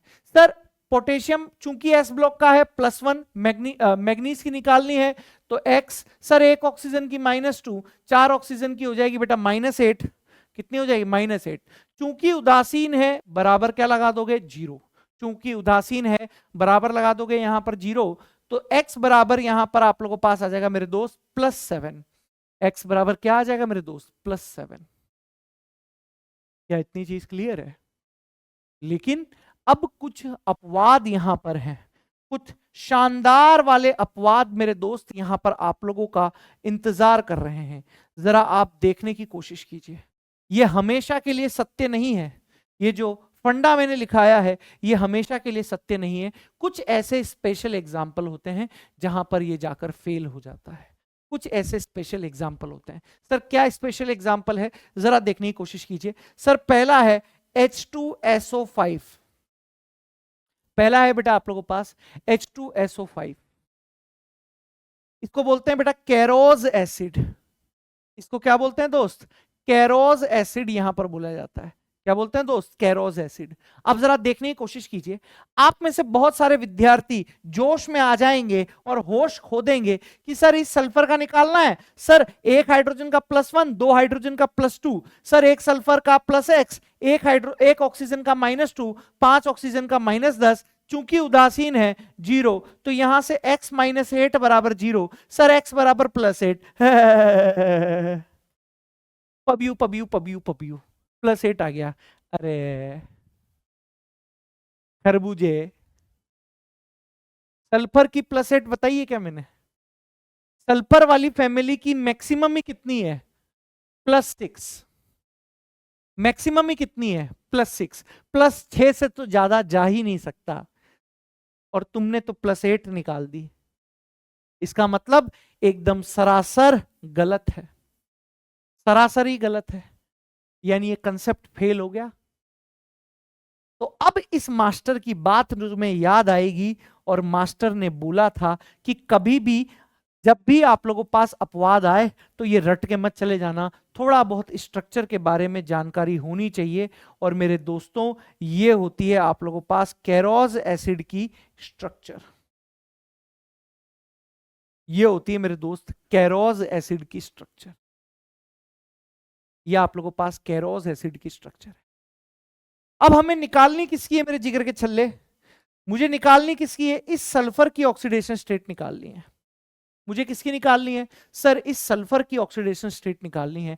कैसे निकाली जाएगी जरा देखने की कोशिश कर यार। यहां आप लोगों के पास एकल बंध से जुड़ा हुआ है OH, तो सल्फर और ऑक्सीजन में से किसकी विद्युत ऋणता अधिक होती है? नो डाउट ऑक्सीजन की विद्युत ऋणता अधिक होती है, तो ऑक्सीजन इलेक्ट्रॉनों को ज्यादा खींचेगा, बिल्कुल। तो यहां चूंकि एकल बंध से बंधित है, यहां पर -1 और इसकी वजह से +1, ठीक है सर। इधर वाला ऑक्सीजन भी खींचेगा और वो भी एकल बंध से बंधा हुआ है, तो इस ऑक्सीजन पर -1 और उसकी वजह से इस पर +1, ठीक है सर। ऊपर डबल बॉन्ड से ऑक्सीजन खींच रहा है, तो उस पर होगा -2, इस पर होगा +2। सर नीचे से भी डबल बॉन्ड वाला ऑक्सीजन खींच रहा है, क्यों खींच रहा है? क्योंकि अधिक विद्युत ऋणी है, तो यहां पर ये -2, यहां पर ये +2। अब आप जोड़कर देखिए कि ये जो सल्फर यहां पर बना हुआ है, अब आप जोड़ के देखिए कि ये जो सल्फर यहां पर बना हुआ है, इसकी नेट ऑक्सीडेशन स्टेट कितनी आ रही है निकलकर? +6 आ रही है। कितनी आ रही है दोस्त? +6 आ रही है। सर ठीक है सर, एक और अपवाद मेरे दिमाग में यहां पर आ रहा है, जरा आप बता पाएंगे क्या? बिल्कुल बताएंगे बेटा, बताने के लिए बैठे हैं sir. H2S2 H2S2O8 H2S2O8 martial acid, H2S2O8 क्या बोलते हैं बेटा? मार्शल एसिड इसको बोलते हैं। बनाओ जल्दी से आप लोग, फिर मैं बताता हूं आप लोगों को, ठीक है। देखो इसका नाम होता है बेटा मार्शल एसिड, इसका नाम होता है बेटा आप लोगों के पास क्या? मार्शल एसिड, ठीक है। अब ये मार्शल एसिड क्या होता है आप लोगों के पास, क्या नहीं होता है, फटाफट से देखिए। अगर आपने जल्दबाजी में ऐसे किया कि हमें इस सल्फर की ऑक्सीडेशन स्टेट यहां पर निकालनी है, तो आपने फटाफट से ऐसे कर दिया होगा, +2 + 2x -16, चूंकि उदासीन है 0, तो 2x बराबर यहां पर 14 आ जाएगा, x बराबर +7। अगर आपने ये तरीका कर दिया है, एकदम सरासर गलत है, क्योंकि सल्फर की मैक्सिमम ही +6 होती है। आपने +7 निकाल कैसे दी है? इसका मतलब कि ये भी चीज यहां पर आप लोगों के पास गलत है। तो आप कैसे करेंगे मेरे दोस्त? यहां पर इसको स्ट्रक्चर से करना पड़ेगा सर, और कोई ऑप्शन ही नहीं है। S double bond O double bond O, यहां पर OH है, ठीक है, यहां O O, सर यहां S double bond O double bond O, यहां पर OH है। ये आप लोगों के पास मार्शल एसिड की स्ट्रक्चर है। ये आप लोगों के पास क्या है दोस्त? मार्शल एसिड की यहां पर स्ट्रक्चर है। अब जरा आप देखने की कोशिश कीजिए, यहां पर अगर मैं इस सल्फर की निकालने लगूं और इस सल्फर की निकालने लगूं, दोनों सल्फर की अगर आप देखते हैं, तो आप फटाफट से बता दीजिए भाई। इस वाले OH की वजह से +1, इस वाले ऑक्सीजन की वजह से +1, ऊपर वाले ऑक्सीजन की वजह से +2, नीचे वाले ऑक्सीजन की वजह से +2, ये आ रहा है टोटल +6। कितना आ रहा है टोटल? +6। सिमिलरली इसके लिए भी कितना आ जाएगा बेटा? +6 आ जाएगा। तो ऐसे ये चीजें बेटा आप लोगों को यहां पर ध्यान में रखनी होती हैं, ठीक है सर। अगला रूल क्या है? अगला रूल यहां पर आप लोगों के पास है 13 है बेटा। 13 रूल है, जटिल आयनों में, जटिल आयनों में परमाणुओं की, जटिल आयनों में परमाणुओं की ऑक्सीडेशन स्टेट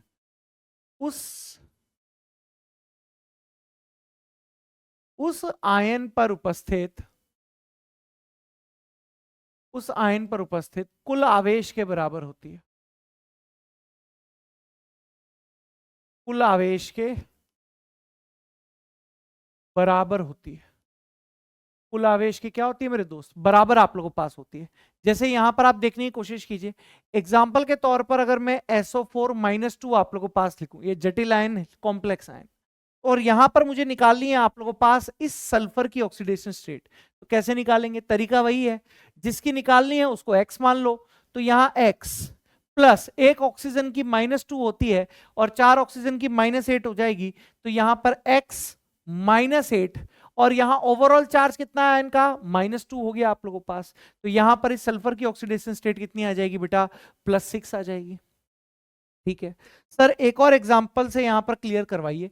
मान लेते हैं कि यहां पर आप लोगों के पास है PO4 - 3, यहां पर आप लोगों को पास क्या है सर, PO4 -3 आप लोगों को पास है।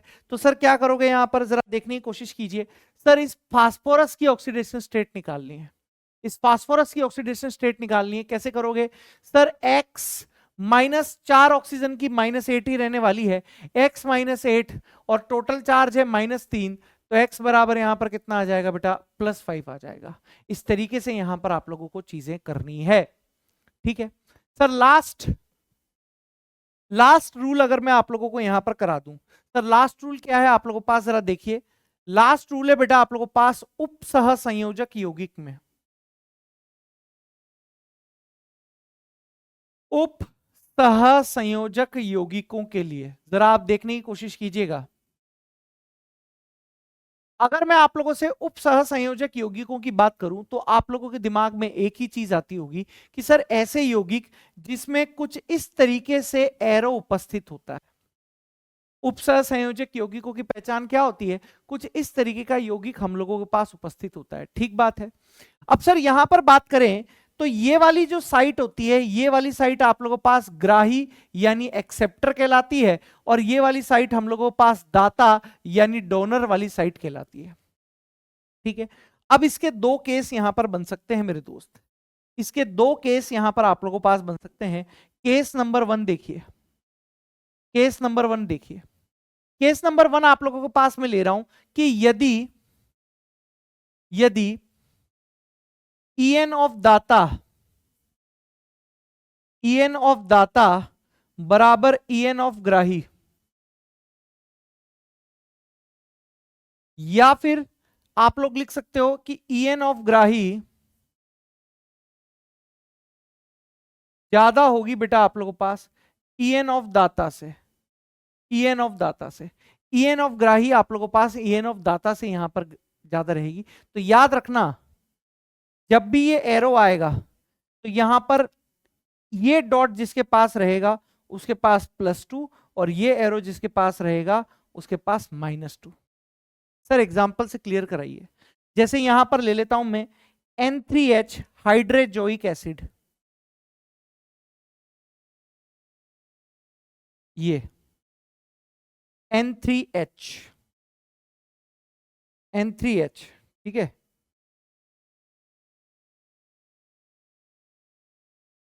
N3H कुछ इस तरीके से N3H। अब आप जरा ध्यान से देखने की कोशिश कीजिए, यहां पर अगर मैं इन सब की निकालना चाहूं तो कैसे निकलेगी, जरा देखने की कोशिश कीजिए। सर यहां पर आप लोगों के पास है बेटा कि ये तो समद्विपरमाणविक अणु हो गए, तो इसके हिसाब से 0 और 0। सर यहां En बराबर है, लेकिन यहां पर ये डॉट यहां 2 इलेक्ट्रॉन डायरेक्ट ट्रांसफर कर रहा है, इसके लिए यहां +2 और इसके लिए यहां पर -2। और ये सिंगल बॉन्ड में हाइड्रोजन आप लोगों के पास कम विद्युत ऋणी है, तो यहां पर इसकी +1 और इसकी -1, तो यहां पर ओवरऑल आप लोगों के पास ऑक्सीडेशन स्टेट आ गई है। ये 0 हो गया है आप लोगों के पास, ये +2 हो गया है, ये -3 हो गया है, ये +1 हो गया है। रूल्स पता होने चाहिए बेटा। रूल्स में अगर मैं सिर्फ थ्योरी लाकर यहां पर लिख के देता, सिर्फ उसको कथा की तरह अगर मैं बच देता, तो आप लोगों को कोई पल्ले नहीं पड़ना था, ठीक है। जितने सवाल, जितने क्वेश्चन आप लोग यहां पर लगाओगे ना, उतना फायदा आप लोगों को होने वाला है, ठीक है। केस सेकंड यहां पर आप लोगों के पास क्या हो सकता है, जरा देखो। माइंड मैप का मतलब ये नहीं है मेरी नजर में, मेरी नजर में कि कथा की तरह आप बच दीजिए, नहीं भाई। आप सवाल कराइए, मेरी दृष्टि में सब मेरे ऊपर है कि भाई सवाल कराइए, मैं अपने आप से पूछ रहा हूं। अगर मैं कथा की तरह बच दूंगा तो क्या ही मतलब है, वो तो किताबों में भी लिखा हुआ है, तो किताबों में ही लिखा हुआ है। मेरी नजर में मैं अगर आपको अभ्यास करा रहा हूं एग्जाम्पलों से, तो ये मोर देन इनफ है, ठीक है। सर अगला केस यहां पर आप लोगों के पास सेकंड बन रहा है। अगला केस सेकंड क्या है कि भाई यदि यदि यहां पर आप लोगों के पास En जो है, यदि En ऑफ दाता यहां पर ज्यादा हो जाए En ऑफ ग्राही से, En ऑफ ग्राही से, तो याद रखना इस एरो में ये भी 0 माना जाएगा और ये भी आप लोगों के पास 0 माना जाएगा। क्या मान लिया जाएगा दोस्त, 0 माना जाएगा। सर एग्जांपल से क्लियर करा दीजिए। जैसे कार्बन मोनोऑक्साइड है, जैसे कार्बन मोनोऑक्साइड है, ये कार्बन मोनोऑक्साइड। इस कार्बन मोनोऑक्साइड में अगर आप देखें तो ऑक्सीजन अधिक विद्युतऋणी है और कार्बन कम विद्युतऋणी है, लेकिन ऑक्सीजन दाता है और कार्बन ग्राही है, और जो दाता है वो वहां पर आप लोगों के पास क्या है मेरे दोस्तों, अधिक विद्युतऋणी होने के कारण इस डबल बॉन्ड, इस उप सहसंयोजक बंध के हिसाब से तो यहां पर आप लोगों के पास क्या हो जाएगा दोस्त, 0 हो जाएगा, और डबल बॉन्ड के हिसाब से -2 +2 हो जाएगा। तो यहां पर इसकी ओवरऑल +2, इसकी ओवरऑल -2। तो कुछ इस तरीके से बेटा यहां पर इनकी ऑक्सीकरण अंक निकालने के ये नियम है। तो आप लोगों को ये सारी चीजें पता होनी चाहिए, ठीक है। और भी एग्जाम्पल है लेकिन टाइम लिमिटेड है, माल बहुत है, टाइम लिमिटेड है, ठीक है। तो फिल्टर करना पड़ रहा है भाई, एक्वागार्ड की तरह फिल्टर करना पड़ रहा है, एक्वागार्ड की तरह क्या करना पड़ रहा है दोस्त, फिल्टर यहां पर आप लोगों के पास पड़ रहा है, ठीक है। हाँ भाई, आगे आओ आगे आओ आगे आओ, आगे आइए। अब सर एग्जाम्पल यहां पर आप लोगों के पास कर लेते हैं, यहां से क्या कर लेते हैं दोस्त, एग्जाम्पल कर लेते हैं, ताकि आप लोगों को चीजें यहां पर क्लियर हो सके, ठीक है। जैसे यहां पर आप लोगों के पास है AIPMT 2009 का सवाल आप लोगों के पास है। AIPMT 2009 क्या है बेटा, PO4-3 में फास्फोरस की और SO4-2 में सल्फर की ऑक्सीकरण अंक यहां पर ज्ञात करना है, ठीक है। करेंगे, बिल्कुल करेंगे साहब। आइए सर, फॉस्फेट आयन दिया हुआ है, इसकी तो निकाल ही चुका हूं मैं कि सर जिसकी निकालनी होती है उसको x माने, x सर एक ऑक्सीजन की -2, 4 ऑक्सीजन की -8, सर ओवरऑल चार्ज -3 है, तो x बराबर यहां पर आ गया +5, ठीक है मालिक। सर SO4-2 भी आप लोगों को अभी निकाल कर बताया था, एक बार और देख लीजिए, सल्फर की निकालनी है, जिसकी निकालनी होती है उसको x माना जाता है। सर एक ऑक्सीजन की -2, 4 ऑक्सीजन की -8 बराबर -2, तो x बराबर आ जाएगा बेटा +6।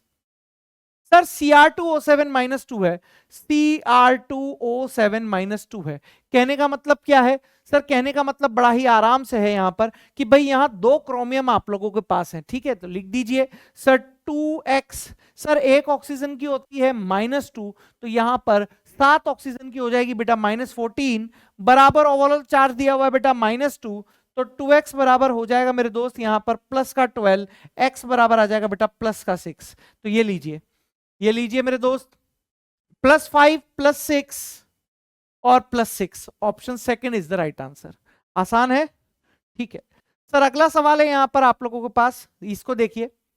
अगला सवाल है नीट यूजी 2022 का सवाल है कि निम्नलिखित अभिक्रिया में कार्बन की ऑक्सीकरण संख्या में कितना परिवर्तन यहां पर आप लोगों के पास होगा, कार्बन की ऑक्सीकरण अवस्था ये देखना है। मतलब CH4 से सर यहां पर आप लोगों के पास हो रहा है सर CCl4 में, CH4 से किस में परिवर्तित हो रहा है सर, CCl4 में परिवर्तित हो रहा है। यानी अगर मैं आप लोगों से कहूं कि सर यहां पर निकालिए, आप यहां पर कार्बन की ऑक्सीकरण अवस्था निकालिए, तो सर आप कहेंगे +x, यहां पर एक हाइड्रोजन की होती है बेटा आप लोगों के पास +4, तो यहां पर आप लोगों के पास यहां पर 4 हाइड्रोजन की हो जाएगी एक हाइड्रोजन की +1, 4 की +4 बराबर 0, तो x बराबर यहां पर आ जाएगा बेटा -4, x बराबर क्या आएगा -4। सर यहां पर देखते हैं सर x सर -4, क्योंकि क्लोरीन की -1 होती है बराबर 0, तो x बराबर कितना आ जाएगा दोस्त +4 आ जाएगा, कितना आ जाएगा +4। यानी आंसर बेटा आप लोगों के पास यहां पर कितना जाएगा -4 से +4, यानी option 4 is the right answer, ठीक है। लिखो फटाफट से यहां पर जल्दी से, हो गया। चलिए जल्दी से करते हैं अब अगली चीज, NiCO4, NiCO4 में Ni की ऑक्सीकरण अवस्था।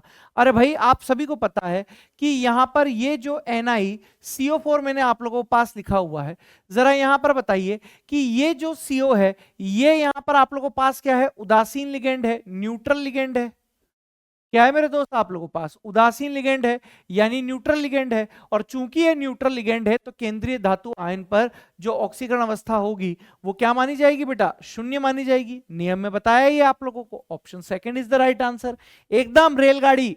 Sir CH4 CH3Cl CH2 Cl2 CHCl3 CCl4 में कार्बन की ऑक्सीकरण अवस्था निकालनी है, आ जाओ रे आ जाओ।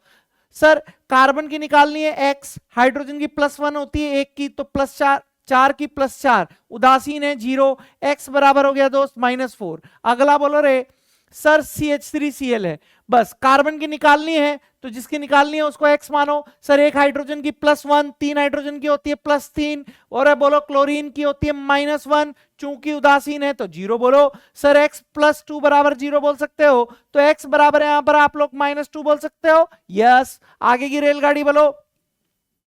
सर CH2Cl2 की बात करें, सर कार्बन की निकालनी है, जिसकी निकालनी होती है उसको x माना जाता है।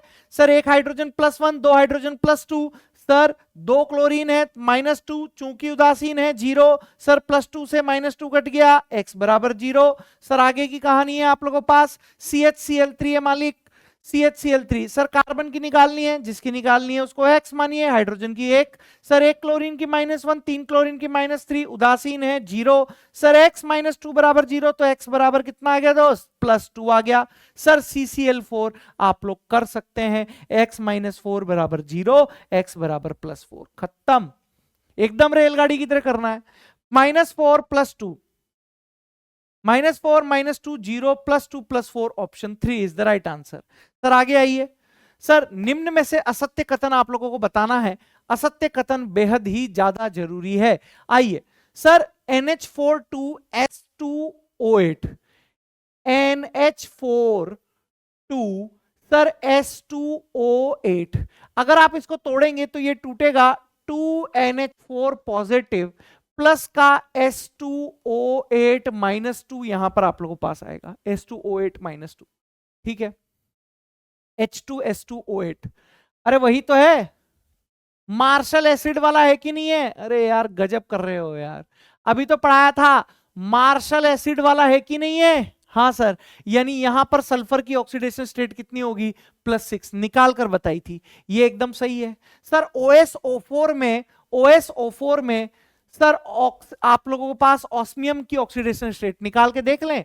सर OSO4, सर इसकी निकालनी है, जिसकी निकालनी होती है उसको x मानते हैं। x, एक ऑक्सीजन की -2, 4 ऑक्सीजन की -8, चूंकि उदासीन है बराबर 0, x बराबर आप लोगों के पास +8 है, ये भी सही है, ये भी सही है, डी ब्लॉक का है, परिवर्तनशील है। सर H2SO5 कैरोज एसिड है, कैरोज एसिड में बेटा +8 नहीं होती है, +6 होती है, निकाल कर बता चुका हूं मैं आपको। और सर KO2 में सुपर ऑक्साइड है, -1/2 होगी, तो असत्य कथन एक ही दिख रहा है हम लोगों को, option 3 is the right answer. Sir sodium amalgam में सोडियम की ऑक्सीकरण अवस्था बेटा मिश्र धातु है, ये आप लोगों के पास क्या है दोस्त, मिश्र धातु का एग्जाम्पल है। और मैंने आपको बताया था कि मिश्र धातु में जितनी भी होती है उन सब का यहां पर ऑक्सीडेशन स्टेट कितना माना जाता है मेरे दोस्त, 0 माना जाता है, option 4 is the right answer.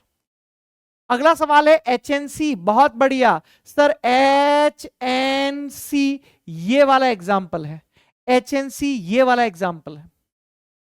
अब आप देखने की कोशिश कीजिए, बहुत ध्यान से मेरे शब्दों को सुनिए। सर ये वाला दाता है, ये वाला दाता है, क्यों? क्योंकि ये इधर ऐसा पॉइंट है और ये इधर तीर का निशान है, तो ये वाला आप लोगों के पास ग्राही है, ठीक है।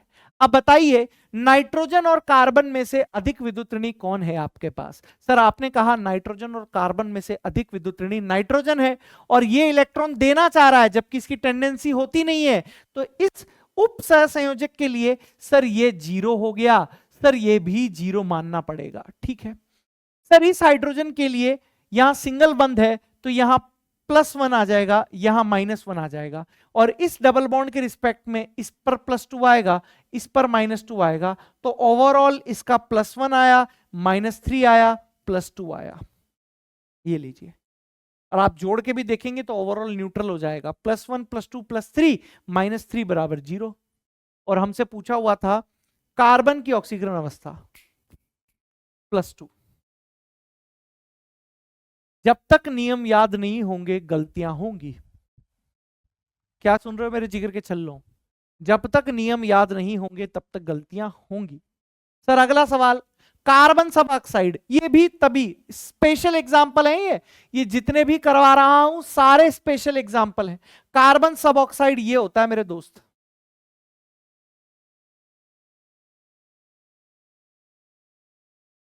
ये स्ट्रक्चर होती है बेसिकली, मैं इंडिविजुअल भी निकाल कर बताता हूं और एवरेज भी निकाल कर बताता हूं। भाई इसकी इसकी तो अगर मैं इस कार्बन के रिस्पेक्ट में बात करूं ना, तो यहां ऑक्सीजन अधिक विद्युत ऋणी हो जाएगा -2 और ये +2। ये समद्विपरमाणु हो जाएंगे 0 0। ये भी समद्विपरमाणु 0। यहां पर इसका -2 इसका +2। ओवरऑल कितना आ रहा है? -2 +2 0 +2 -2। ये तो ओवरऑल निकाल लिया। ये तो क्या निकाल लिया? ओवरऑल निकाल लिया। अब जरा यहां पर बताओ कि भैया कार्बन की ऑक्सीकरण अवस्था निकालनी है, यानी एवरेज अगर मैं निकालना चाहूं तो बताइए टोटल कार्बन पर चार्ज कितना है? 2 यहां, यानी टोटल चार्ज है +4। 2 यहां है, 2 यहां है, टोटल चार्ज है +4। और कितने में बांटना है? 1 2 3 +4/3 +4/3। हलवा। अगर रूल पता है तो सब हलवा, नहीं तो फिर पबियू पबियू का जलवा। जैसे ये क्वेश्चन आप लोगों के पास, ये क्वेश्चन है मेरे दोस्तों आप लोगों के पास कि भाई निम्न में से किस यौगिक में आयरन की निम्नतम ऑक्सीकरण अवस्था आप लोगों को दिखाई दे रही है? ये मोहर सॉल्ट बोला जाता है ना? आप लोगों को केमिस्ट्री आनी चाहिए बेटा पूरी। FeSO4.NH42SO4.6H2O, इसको बेटा मोहर सॉल्ट बोलते हैं। क्या बोलते हैं दोस्त? मोहर सॉल्ट। आपको पढ़ाया जाएगा बेटा कोऑर्डिनेशन कंपाउंड में। इसको बोला जाता है मेरे दोस्त मोहर सॉल्ट, ठीक है। और इस मोहर सॉल्ट में ये मिश्रित यौगिक है कि भैया FeSO4 एक यौगिक है, NH42SO4 एक यौगिक है और .6H2O क्रिस्टलाइन वाटर के रूप में यहां पर उपस्थित है। लेकिन हमें लेना देना सिर्फ आयरन से है, तो मैं यहां पर सिर्फ आयरन पर ही गौर करूंगा। और आयरन पर जब आप गौर कर रहे हो तो ये आपको पता है कि Fe+2 और सल्फेट आयनों में यहां पर टूटेगा। ठीक बात है, ठीक बात है सर। सेकंड है आप लोगों के पास कॉम्प्लेक्स कंपाउंड है मेरे दोस्त, सर K4, सर FeCN6 यहां पर है, K4 FeCN6। सर ये किसमें टूटेगा बेटा? पोटेशियम फेरोसाइनाइड है। ये किसमें टूटेगा? 4K प्लस का Fe, सर CN6 -4 है, तो यहां निकालिए इस आयरन की +x -6 बराबर -4, x बराबर आ जाएगा बेटा +2। x बराबर क्या आएगा? +2 आएगा, ठीक है सर। तीसरे में बात करें, तीसरे में ये भी कॉम्प्लेक्स कंपाउंड है FeCO5। तो यहां पर आप देखिए कि ये जो कार्बोनिल है ये आप लोगों के पास क्या है सर? उदासीन लिगेंड है। ये आप लोगों के पास क्या है दोस्त? उदासीन लिगेंड है। और उदासीन लिगेंड की उपस्थिति में तो आयरन की जो ऑक्सीडेशन स्टेट होती है वो कितनी मानी जाती है मेरे दोस्त? 0 मानी जाती है, ठीक है। और Fe 0.4 ये फोर्थ ऑप्शन है, तो यहां तो निकाल लोगे। देखो Fe 0.94O है, तो यहां x है। और इस ऑक्सीजन पर अगर आप निकालना चाहोगे तो ये क्या कर दोगे? देखो यहां पर 0.94x -2 बराबर 0, तो x बराबर हो जाएगा बेटा 2/0.94। खत्म। तो सबसे कम पूछा हुआ था ना निम्नतम, और निम्नतम तो आप लोगों के पास कहां दिखाई दे रहा है? तीसरे में 0। तो भैया ये सारे क्वेश्चन की प्रैक्टिस भी करा दी। मैं सिर्फ आपको कथा के रूप में नहीं बता रहा हूं। देखो मेरा लक्ष्य एकदम सही है, मेरा लक्ष्य है कि आपकी क्लास में से सिलेक्शन निकले। तो मैं सिर्फ आप लोगों को कथा की तरह नहीं लिख रहा हूं, मैं पूरे के रूल आपको बता दिए हैं और उस रूल के अकॉर्डिंग मैंने आप लोगों को यहां पर क्वेश्चंस की प्रैक्टिस भी करवा दी है, जो कि आप लोगों के पास माइंड मैप में जितने मैक्सिमम करा सकते हैं। भाई ज्यादा टाइम तो होता नहीं है, 1-1.5 घंटे का ही टाइम होता है, तो 1-1.5 घंटे में जितने क्वेश्चन करा सकते हैं उतनी फास्ट स्पीड से हम आपको क्वेश्चन की प्रैक्टिस भी करा रहे हैं और थ्योरी भी करा रहे हैं। बहुत एफर्ट लगता है इन सब चीजों में। सर आगे आइए, आगे आइए मेरे दोस्त। अब हेडिंग है बेटा आप लोगों के पास ऑक्सीकरण अवस्था के अनुप्रयोग। अगली जो हेडिंग है मेरे दोस्तों वो है आप लोगों के पास ऑक्सीकरण अवस्था के अनुप्रयोग, यानी एप्लीकेशन ऑफ ऑक्सीडेशन नंबर। ऑक्सीकरण अवस्था के अनुप्रयोग, एप्लीकेशन ऑफ ऑक्सीडेशन नंबर, कैसे आप यहां पर इनकी तुलना कर सकते हो? तो भाई यहां पर पॉइंट है बेटा आप लोगों के पास अम्ल क्षार के सामर्थ्य की तुलना करना। अम्ल क्षार के सामर्थ्य की तुलना करना, ये आप लोगों के पास यहां पर ऑप्शन है। जरा देखिए पहली चीज आप लोगों के पास जो मैं ले रहा हूं मेरे बच्चे, वो है बेटा अम्लीय सामर्थ्य अम्लीय सामर्थ्य directly proportional to oxidation number, या ऑक्सीडेशन स्टेट लिख लीजिए आप, तो ऑक्सीडेशन नंबर या फिर ऑक्सीडेशन स्टेट। और इसी के साथ मैं लिखूंगा कि जो क्षारीय सामर्थ्य होती है, जो क्षारीय सामर्थ्य होती है directly proportional to inversely proportional to 1 upon oxidation number और ऑक्सीडेशन स्टेट। ठीक है, ठीक है मेरे दोस्तों, ये आप लोगों के पास फंडा होता है कि अम्ल और क्षार के क्षारीय सामर्थ्य की तुलना आप कैसे कर सकते हो। इन दोनों फंडों से आप यहां पर तुलना कर सकते हो। सर एग्जाम्पल से जरा चीजों को समझाने का प्रयास कीजिए। आइए एग्जाम्पल से चीजों को प्रयास कराऊं। तो पहली चीज आप लोगों के पास यहां पर H2SO3 H2SO4, इनमें आप बताइए कि कौन सा प्रबल अम्ल आप लोगों के पास होगा।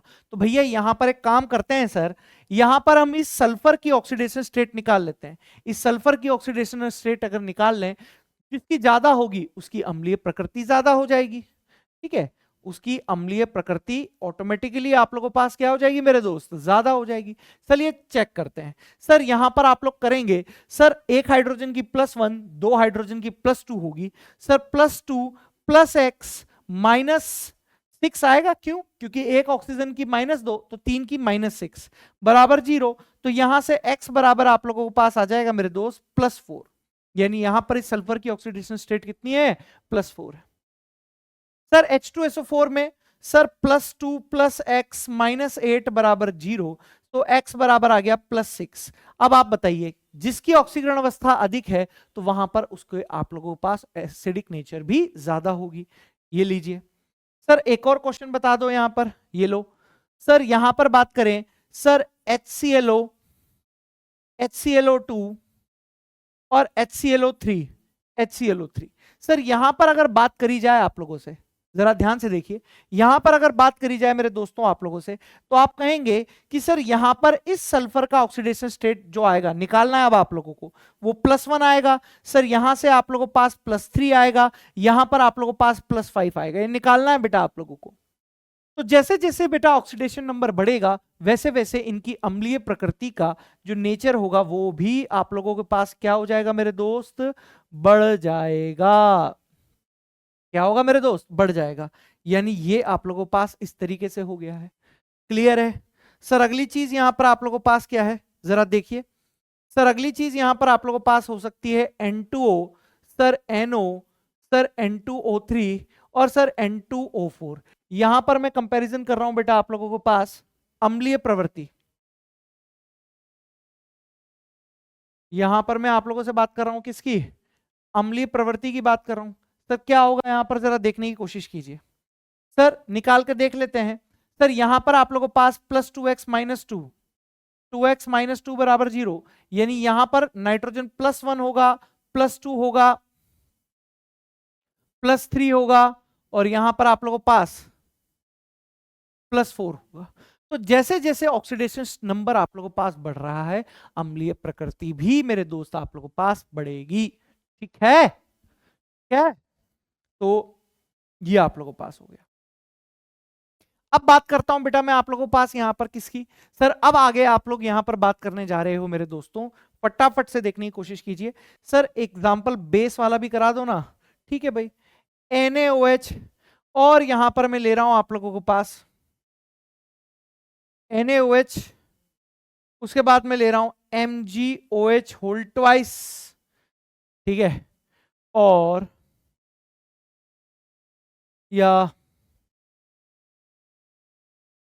एक काम करते हैं ना, ऐसे करते हैं CuOH और CuOH whole twice, CuOH whole twice.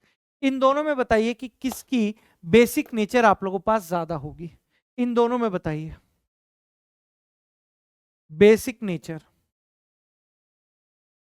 क्या आप लोगों के पास बेसिक नेचर, इन दोनों में बताइए कि किसकी बेसिक नेचर आप लोगों के पास ज्यादा रहने वाली है। तो अगर आप देख रहे हो तो यहां पर कॉपर आप लोगों के पास +1 में आएगा और यहां +2 में आएगा। अब जिसकी ऑक्सीडेशन स्टेट ज्यादा है, जिसकी ऑक्सीडेशन स्टेट ज्यादा है उसकी बेसिक नेचर थोड़ी सी कम रहेगी। मतलब इन दोनों में से बेसिक नेचर आप लोगों के पास ये रहेगा। जिसकी ऑक्सीडेशन स्टेट ज्यादा है उसकी बेसिक नेचर यहां पर ऑटोमेटिकली कम हो जाएगी। ठीक है, समझ गए? अब आगे आ जाओ, अब आगे आ जाओ सर। अगली चीज यहां पर आप लोगों के पास हो सकती है और वो है बेटा आप लोगों के पास आक्सीकारक व अपचायक प्रवृत्ति का निर्धारण करने में। क्या पॉइंट है बेटा आप लोगों के पास? आक्सीकारक और अपचायक प्रकृति के निर्धारण कैसे आप लोग यहां पर करोगे, जरा समझने की कोशिश कीजिए। जरा यहां पर समझने की कोशिश करते हैं पॉइंट। सर यहां पर मैं लिखने जा रहा हूं आप लोगों के पास कि यदि किसी यौगिक में, यदि किसी यौगिक में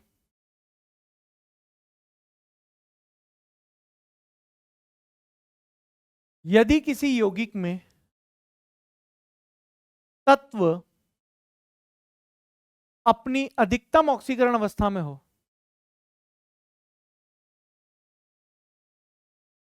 क्या हुआ? यदि किसी यौगिक में तत्व अपनी अधिकतम, या ऐसे लिखिए मैक्सिमम ऑक्सीडेशन स्टेट में हो, तो वह ऑक्सीकारक, ऑक्सीकारक यानी ऑक्सीडाइजिंग एजेंट के समान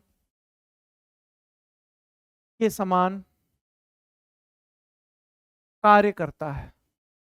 ऑक्सीडाइजिंग एजेंट के समान कार्य करता है। अगर कोई तत्व अपनी मैक्सिमम ऑक्सीडेशन स्टेट में है तो वो ऑक्सीकारक की तरह यहां पर कार्य करता है। जैसे सर एग्जांपल देकर बताइए।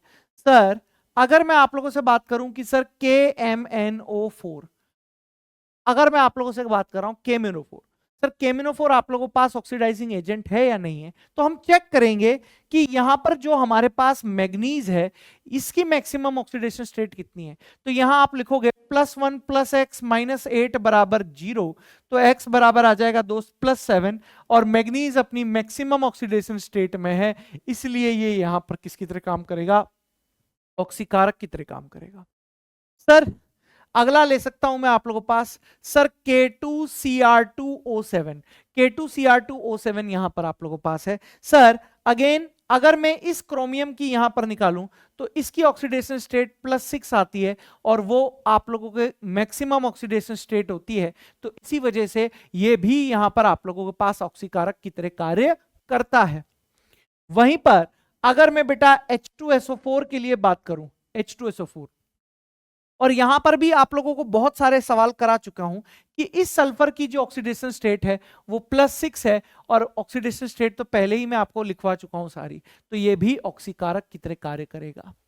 सर अगर मैं यहां पर आप लोगों के पास HNO3 ले लेता हूं, तो यहां पर इस नाइट्रोजन की जो ऑक्सीडेशन स्टेट होगी आप लोगों के पास, ये भी बेटा +5 होगी, और ये भी अपने आप में नाइट्रोजन की मैक्सिमम ऑक्सीडेशन स्टेट होती है, इसका मतलब ये भी ऑक्सीकारक होगा। तो बड़ा ही सिंपल सा हिसाब किताब है कि अगर कोई तत्व अपनी मैक्सिमम ऑक्सीडेशन स्टेट में है तो वो ऑक्सीकारक के समान कार्य करता है। ठीक है सर, अगली लाइन यहां पर बोल सकता हूं मैं, अगली लाइन क्या बोल सकता हूं कि यदि किसी यौगिक में, यदि किसी यौगिक में, यदि किसी यौगिक में कोई तत्व अपनी मिनिमम ऑक्सीडेशन स्टेट में हो, अपनी मिनिमम ऑक्सीडेशन स्टेट में हो, तो वह अपचायक की तरह कार्य करता है।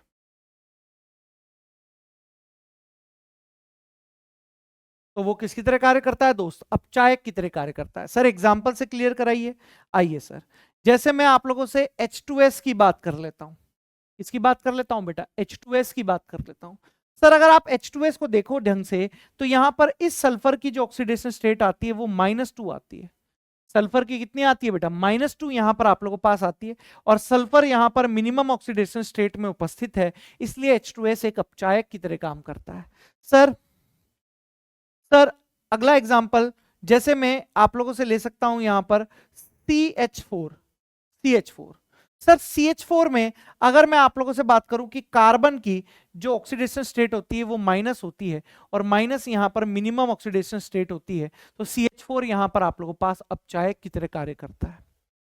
किसकी तरह कार्य करता है दोस्त? अपचायक की तरह कार्य करता है। वहीं पर ये सब निकालना सिखा चुका हूं बेटा आप लोगों को, ठीक है। अगर मैं बात कर लूं यहां से आप लोगों के पास NH3 की, तो सर इस नाइट्रोजन की जो यहां पर ऑक्सीडेशन स्टेट है वो आप लोगों के पास आ रही है बेटा -3 आ रही है, यानी मिनिमम ऑक्सीडेशन स्टेट है, मिनिमम ऑक्सीडेशन स्टेट है, इसलिए ये यहां पर अपचायक की तरह काम करेगा, ठीक है। और आपको सबसे बेस्ट एग्जांपल बता दूं तो भाई जो HI होता है, HI में जो आयोडीन आप लोगों के पास होता है, उस आयोडीन की बेटा -1 ऑक्सीडेशन स्टेट होती है, और ये भी मिनिमम ऑक्सीडेशन स्टेट होती है। और HI जो होता है उसकी खास बात होती है कि ये सबसे बड़ा अपचायक होता है, प्रबल अपचायक इसको माना जाता है, स्ट्रॉन्ग रिड्यूसिंग एजेंट बेटा इसको माना जाता है, स्ट्रॉन्ग रिड्यूसिंग एजेंट। क्या इतनी बात क्लियर है मेरे दोस्तों? क्या इतनी बात क्लियर है मेरे दोस्तों? हाँ सर। सर अब लास्ट में ये पॉइंट आप लोगों को याद होना चाहिए कि भैया मान लीजिए कि सर कि अगर कोई तत्व ना तो अपनी मैक्सिमम ऑक्सीडेशन स्टेट में है ना ही मिनिमम ऑक्सीडेशन स्टेट में है, तो क्या होगा? तो क्या होगा? तो मैं आपको बताता हूं, जरा देखो क्या लाइन लिखने जा रहा हूं मैं आप लोगों से, क्या लाइन लिखने जा रहा हूं, जरा देखो कि यदि कोई तत्व,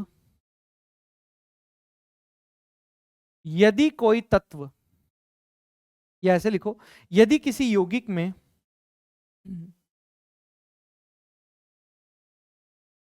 यदि किसी यौगिक में कोई तत्व, यदि किसी यौगिक में कोई तत्व मिनिमम व मैक्सिमम ऑक्सीडेशन स्टेट के बीच हो, मिनिमम व मैक्सिमम ऑक्सीडेशन स्टेट के बीच हो,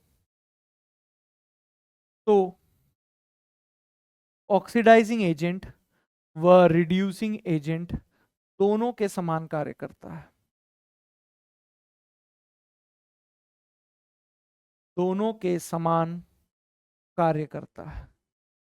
किसके समान कार्य करता है मेरे दोस्त? दोनों के समान यहां पर कार्य करता है।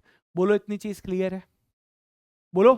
हाँ सर। जैसे एग्जाम्पल ले सकता हूं मैं यहां पर आप लोगों से, एग्जाम्पल क्या ले सकता हूं जरा देखो। जैसे मान लिया जाए मैंने यहां पर एग्जाम्पल ले लिया है आप लोगों के पास H2O2 का, H2O2 का। तो यहां पर आप देखिए ये परऑक्साइड है, ये आप लोगों के पास क्या है दोस्त? परऑक्साइड है, यानी -1 है आप लोगों के पास, -1 है, यानी मिनिमम व मैक्सिमम के बीच का है, मिनिमम व मैक्सिमम के बीच की ऑक्सीडेशन स्टेट, मिनिमम व मैक्सिमम के बीच की ऑक्सीडेशन स्टेट है। तो ये ऑक्सीकारक की तरह भी काम करेगा और अपचायक की तरह भी काम करेगा। सर एक और एग्जांपल आप लोगों के पास ले सकते हो, सर SO2 में जो सल्फर आप लोगों के पास है, इस सल्फर की ऑक्सीडेशन स्टेट +4 है, यानी ना तो मिनिमम है ना ही मैक्सिमम है। तो यहां पर आप लिखोगे कि मिनिमम व मैक्सिमम के बीच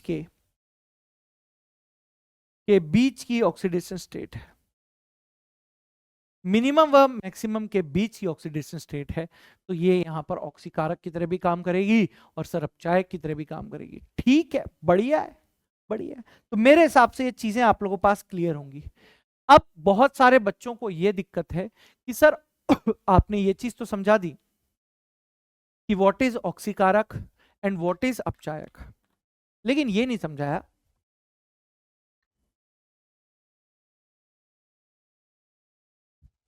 कि ऑक्सीकारक का कार्य क्या है और अपचायक क्या कार्य का है। तो समझा देता हूं, क्या ही दिक्कत है, समझा देता हूं।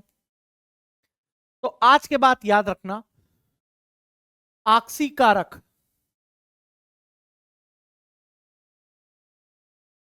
ऑक्सीकारक यानी ऑक्सीडाइजिंग एजेंट, ऑक्सीकारक यानी ऑक्सीडाइजिंग एजेंट मतलब क्या होगा? जो दूसरे का, जो दूसरे यौगिकों का, जो दूसरे यौगिकों का ऑक्सीडेशन करे,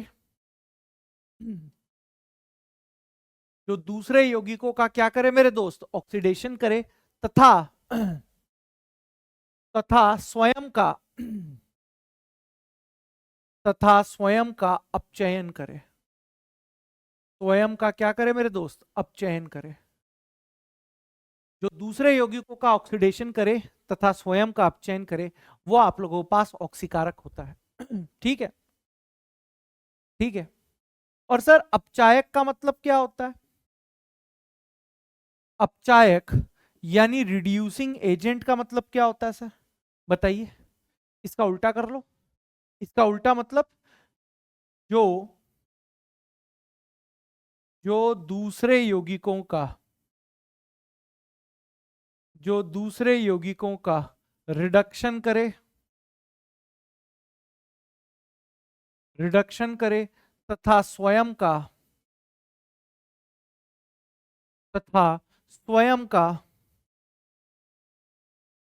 ऑक्सीकरण करे।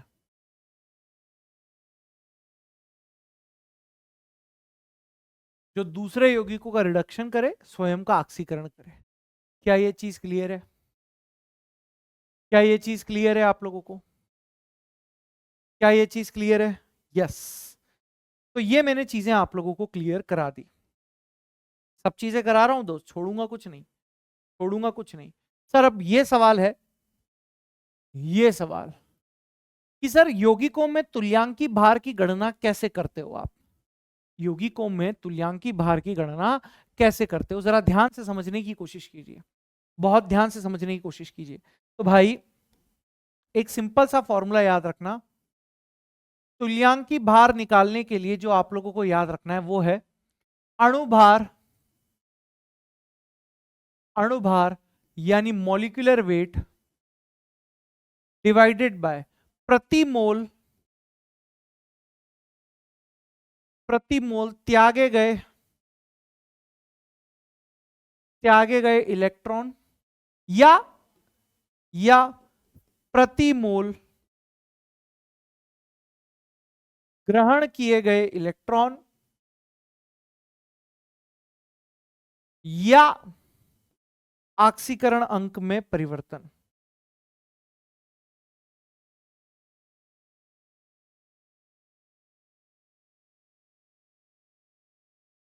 यह आप लोगों के पास है। इस इकलौते सूत्र से आपके सारे सवाल सॉल्व हो जाएंगे। इस इकलौते सूत्र से आपके सारे के सारे सवाल सही हो जाएंगे। अब सर करके बताओ, करके बताओ भाई, देखते चलो। नीट 2016 का क्वेश्चन है, क्या है? गरम सांद्र सल्फ्यूरिक अम्ल एक मध्यम प्रबल ऑक्सीकारक है, निम्न में से कौन सी अभिक्रिया ऑक्सीकारक की तरह व्यवहार नहीं करती है? हमें ऑक्सीकारक की तरह व्यवहार नहीं करना है। और अभी मैंने जस्ट आप लोगों को समझा दिया है कि ऑक्सीकारक मतलब जो दूसरे का तो करे ऑक्सीडेशन और खुद का अपचयन, मतलब सल्फर का अपचयन होना चाहिए। मतलब यहां पर इस क्वेश्चन में सिंपल सा लॉजिक है कि H2SO4 में जो सल्फर है ये आप लोगों के पास +6 है, और इसका जब अपचयन होगा, इस सल्फर का जब अपचयन होगा, इस सल्फर का जब अपचयन आप लोगों के पास हो जाएगा, तो वही अभिक्रिया ऑक्सीकारक को दर्शाएगी, वही अभिक्रिया ऑक्सीकारक प्रवृत्ति को दर्शाएगी, ऑक्सीकारक प्रकृति दर्शाएगी। ठीक है ना? अब हमें पूछा हुआ है कि किसमें नहीं दर्शाना है, तो जिसमें चेक कर लो। सर यहां +6 है, +6 है, यहां +4 है। ठीक है, यहां +6 है, यहां पर आप लोगों के पास वही चीज है, +6 है। सर यहां +6 है, यहां पे आप लोगों के पास +6 है। ठीक है सर, यहां +6 है, यहां +4 आप लोगों के पास है। नहीं, यहां अलग है, यहां अलग है आप लोगों के पास। तो यहां 0 भी तो है हम लोगों के पास, 0 से यहां पर +4 जा रही है ना? और यहां +6 से आप लोगों के पास +4 जा रही है। ठीक है, ये तो विषमीकरण का हो गया, ये तो विषमीकरण का एग्जाम्पल हो गया, विषमीकरण का। नहीं, विषमीकरण नहीं, ये हो गया इंट्रामोलिकुलर रेडॉक्स, इंट्रा रेडॉक्स है ये, इंट्रा रेडॉक्स। लेकिन हम लोगों से तो पूछा हुआ है कि किसमें ऑक्सीकरण की तरह व्यवहार नहीं हो रहा है, ऑक्सीकारक की तरह व्यवहार नहीं हो रहा है। अब आप देखने की कोशिश कीजिए, +6 से +4 अपचयन हो रहा है।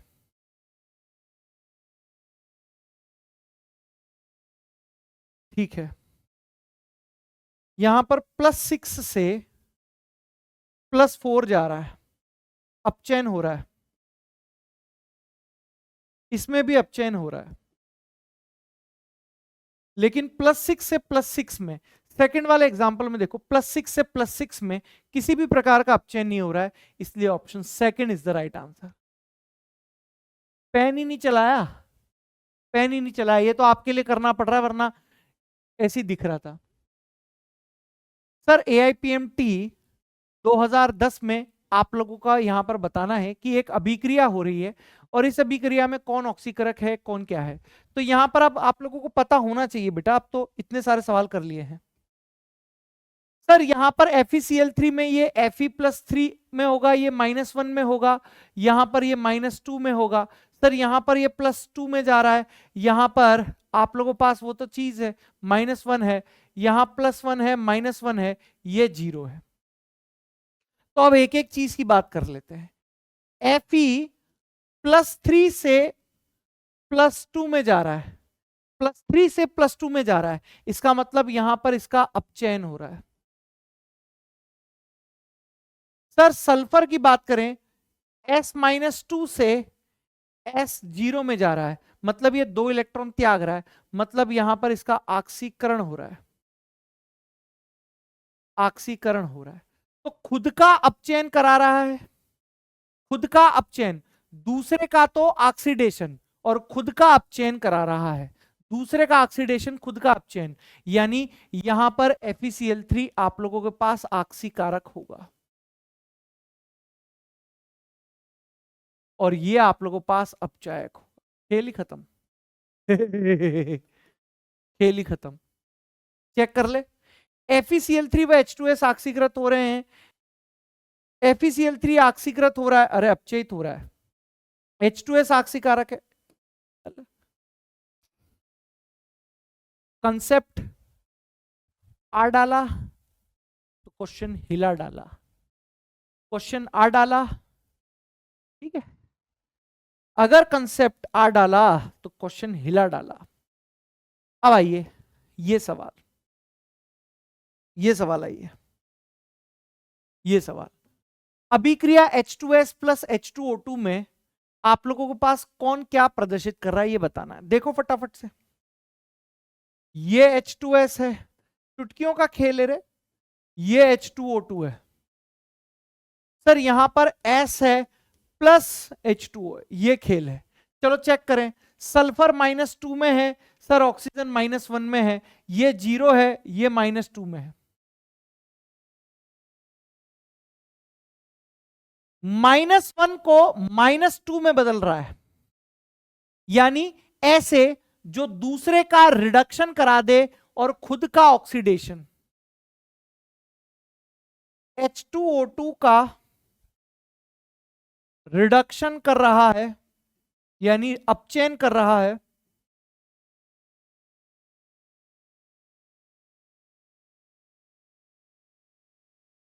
वह खुद का ऑक्सीकरण, खुद का ऑक्सीकरण, खुद का ऑक्सीकरण, तो क्या होगा ये, तो क्या होगा, H2O2 का अपचयन कर रहा है और खुद का ऑक्सीकरण, तो देखो बताओ जल्दी से, खुद का ऑक्सीकरण करे, खुद का ऑक्सीकरण करे तो अपचायक है, यानी H2S यहां पर आप लोगों के पास क्या होगा, अपचायक होगा, और H2O2 ऑक्सीकारक होगा, H2O2 क्या हो जाएगा, ऑक्सीकारक, खत्म, झिंगा लाला झिंगा। कंसेप्ट आर डाला तो क्वेश्चन हिला डाला। अपना आज से एक ही टोन रहेगा, आज से अपनी क्लास का एक ही स्लोगन, क्या, कंसेप्ट आर डाला तो क्वेश्चन हिला डाला। तो बताइए, ऑक्सीकारक प्रवृत्ति है, अपचायक नहीं है, अम्लीय नहीं है, क्षारीय से कोई लेना देना नहीं है, option first is the right. चुटकियों का खेल, चुटकियों का खेल। ऐसे यौगिक जो ऑक्सीकारक अपचायक दोनों की तरह काम करता है, +7 है ऑक्सीडाइजिंग एजेंट है, ऑक्सीडाइजिंग एजेंट है, +6 है ऑक्सीडाइजिंग एजेंट है, सर -1 है बीच की है, सर +2 -6 बराबर 0, तो x बराबर आ जाएगा +3। मैक्सिमम है, ऑक्सीडाइजिंग एजेंट है, और ये -1 है, बीच में है, ऑक्सीडाइजिंग और अपचायक दोनों की तरफ।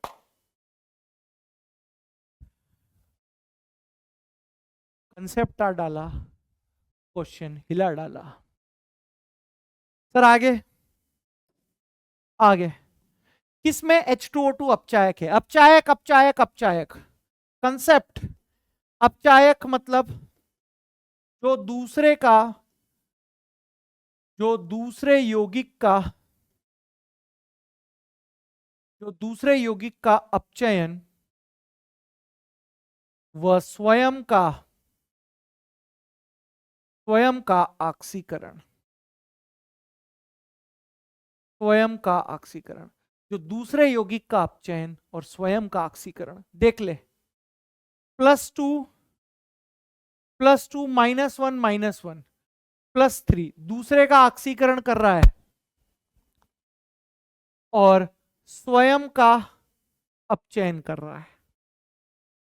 0 -1 0 -1 -1 -1 -2 0, ठीक है। 6 +4 -1 +6 -2। चलिए चेक करते हैं।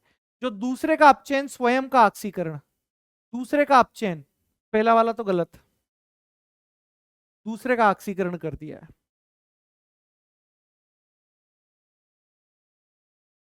खुद का ऑक्सीकरण कर दिया है,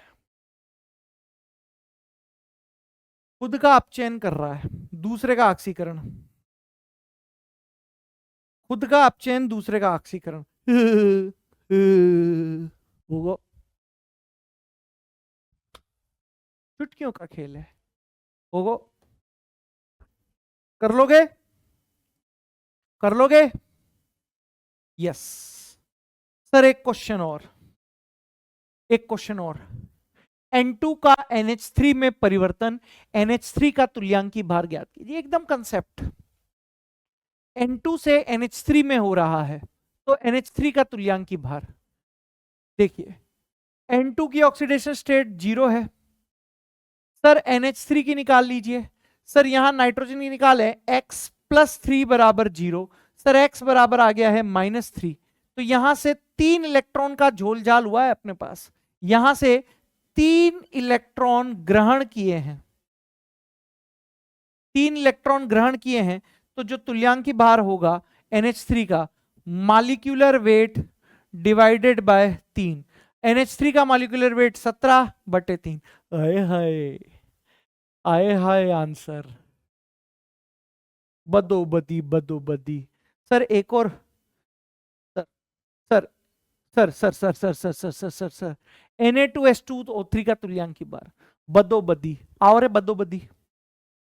2S2O3 -2, ये आप लोगों के पास जा रहा है S4O6 -2 में। देखें भाई बदोबदी, 2x -6 बराबर -2, 2x बराबर हो जाएगा 6, उधर जाएगा प्लस का 4, x बराबर आ जाएगा बेटा +2, 4x -12 बराबर -2, 4x बराबर 10 आ गया, x बराबर आ जाएगा बेटा 2.5। लेकिन ध्यान में रखो ये अकेले सल्फर के लिए है, और यहां पर हम लोगों का 2 सल्फर है, तो आप यहां से गुणा करोगे 2 गुणा 0.5, 2 गुणा 0.5 इलेक्ट्रॉन त्यागे गए, यानी 1 इलेक्ट्रॉन का त्याग हुआ है। भाई +4 है +5 है, हाँ 1 इलेक्ट्रॉन का त्याग है, 1 इलेक्ट्रॉन का त्याग है, खत्म हो गया। S2O3 -2 S4O6 2.5, 2 से गुणा करोगे 4 5, बिल्कुल ठीक है। तो यहां पर आप लोगों के पास जो तुल्यांकी भार निकलेगा एकदम हलवा, मॉलिक्यूलर वेट खत्म, बदोबदी। सर और बदोबदी, VO plus Fe2O3 FeO plus V2O5 में V2O5 का निकालना, बदोबदी हो गया। ये ले VO से आप लोगों का जा रहा है बेटा V2O5, VO से कहां जा रहा है बेटा आप लोगों का V2O5 यहां पर जा रहा है, क्या होगा बेटा आप लोगों के पास? जरा देखने की कोशिश करो, जरा ये देखने की कोशिश करो। सर यहां पर आप लोगों के पास है +2, वेनेडियम का निकालना ना, +x -2 बराबर 0, तो x बराबर आ जाएगा यहां पर +2, 2x - 10 बराबर 0, तो 2x बराबर 10, x बराबर आ जाएगा बेटा +5। 3 इलेक्ट्रॉन त्यागे गए,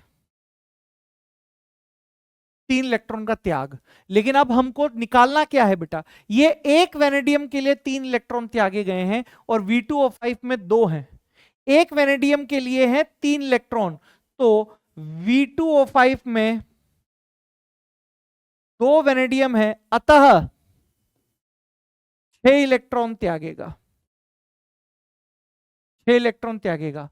तो इक्विवेलेंट वेट आ जाएगा मेरे दोस्त आप लोगों के पास मॉलिक्यूलर वेट बटा 6, मॉलिक्यूलर वेट बटा 6। ऐसे क्वेश्चन करने होते हैं, ऐसे क्वेश्चन आप लोगों को करने होते हैं। कर लोगे? कर लोगे? सर एक क्वेश्चन और, तगड़ा क्वेश्चन, तगड़ा क्वेश्चन कि सर यहां पर अपचायक, भाई यहां पर ये +3 है, +3 से ये जा रहा है +2 में, तो अपचायक तो दूसरे का अपचयन करना चाहिए था। अपचायक मतलब जो दूसरे का तो अपचयन करे और खुद का क्या करे? ऑक्सीडेशन, खुद का ऑक्सीडेशन, खुद का ऑक्सीडेशन। ये -1 है, ये यहां पर आप लोगों के पास -2, खुद का अपचयन। अपचायक का तुल्यांक की बार, अपचायक दूसरे का अपचयन, खुद का ऑक्सीडेशन करे, 0। तो H2O2 यहां से आप लोगों के पास अपचायक होगा।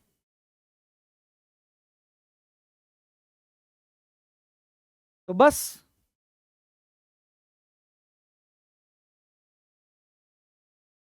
यहां पर आपको 2 इलेक्ट्रॉन का भाग देना है। इसमें देखो -1 से -2, 1 इलेक्ट्रॉन यहां दिए होंगे, तो इसके लिए यहां पर ऐसे निकालेंगे एन फैक्टर। कैसे निकालेंगे? जितने का ट्रांसफर हो रहा है, तो इसके लिए जो एन फैक्टर आता है वो 2 आता है। तो यहां से जो इक्विवेलेंट वेट आएगा वो आएगा मॉलिक्यूलर वेट डिवाइडेड बाय 2 कर दीजिए, यानी 34/2 यानी 17। पूर्ति होनी चाहिए बेटा, पूर्ति होनी चाहिए, ठीक है। चलिए ये हो गया। सर एक सवाल ये है, एक वैरायटी का सवाल ये है, सारी वैरायटी लगभग लगभग मैं आपको कवर करा दूंगा, मैं आप लोगों को लगभग लगभग सारी वैरायटी यहां पर कवर करा दूंगा। सर एक सवाल यह है कि एक यौगिक जिसमें ए बी सी परमाणु हैं, जिसमें ए का ऑक्सीकरण अंक +2, बी का +5, सी का -2 है, इस यौगिक का संभव सूत्र। एक ही फंडा है, एक ही फंडा है, कुल आवेश 0 कर दो। सूत्र वह सही होगा, सूत्र वह सही होगा जिसमें कुल आवेश, जिसमें कुल आवेश 0 होगा। सूत्र वह सही होगा जिसमें कुल आवेश आप लोगों के पास 0 होगा। चेक कर लो। ए का है आप लोगों के पास, ए का दे रखा है बेटा +2, बी का दे रखा है बेटा +5, सी का दे रखा है बेटा आप लोगों के पास -2। चेक कर लो 0 किस में आएगा? 5 और 2 7, 7 -4 नहीं होगा। यहां चेक करो, +6, +6, +10, +10, -8, इसमें भी नहीं होगा। B2 10 +4, ठीक है, माइनस, एक मिनट चेक करने तो तुमसे पहले मैं आप लोगों के पास चेक करता हूं। मैं ABC2 तो नहीं आ रहा, 2 और 7, 7 और ये -4 नहीं आ रहा। A3 के लिए चेक करते हैं, तो 3 को 2 से गुणा किया +6, B2 है, एक B का 5 है तो 2 B का 10 हो जाएगा, ठीक है, 4 दूनी 8, एक सी का है, एक सी का है बेटा -2, तो 8 का हो जाएगा -16, ये आ रहा है थर्ड। खत्म, बाकी चेक करने की जरूरत ही नहीं है। ऐसे किए जाते हैं बेटा आप लोगों के पास सवाल, ठीक है। अब आइए, अब लास्ट कंसेप्ट जो है आप लोगों के पास, वो है रेडॉक्स अभिक्रिया का संतुलन, बैलेंसिंग ऑफ रेडॉक्स रिएक्शन। इसमें से बेटा सबसे ज्यादा वैरायटी के क्वेश्चन आप लोगों के पास पूछे जाते हैं। Balancing of redox reaction, balancing of redox reaction, ये आप लोगों के पास थोड़ा सा इंपॉर्टेंट होता है। ये आप लोगों के पास क्या होता है बेटा, थोड़ा सा इंपॉर्टेंट होता है। इसमें मैं आप लोगों के पास क्या बता रहा हूं दोस्त, आयन इलेक्ट्रॉन मेथड बता रहा हूं।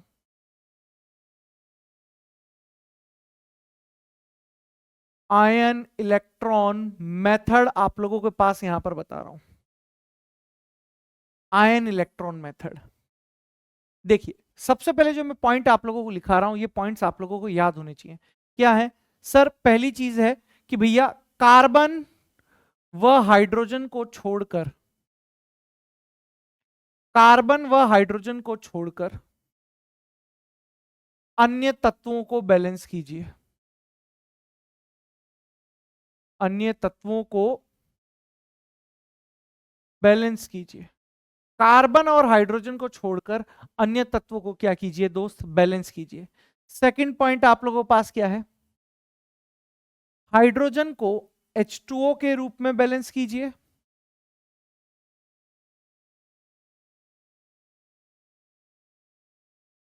हाइड्रोजन को H2O के रूप में बैलेंस कीजिए, जबकि ऑक्सीजन को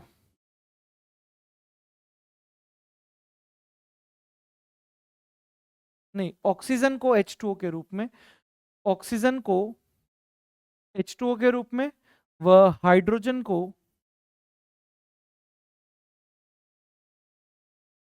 H+ के रूप में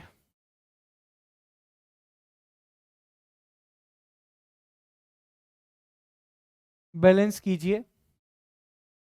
और लास्ट स्टेप में नेट चार्ज बैलेंस कर दीजिए,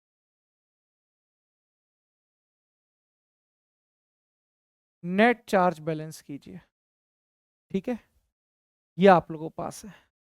अब इस पर बेस्ड जरा क्वेश्चंस को यहां पर देख लेते हैं, जरा फुर्ती से आइए, फुर्ती से आइए।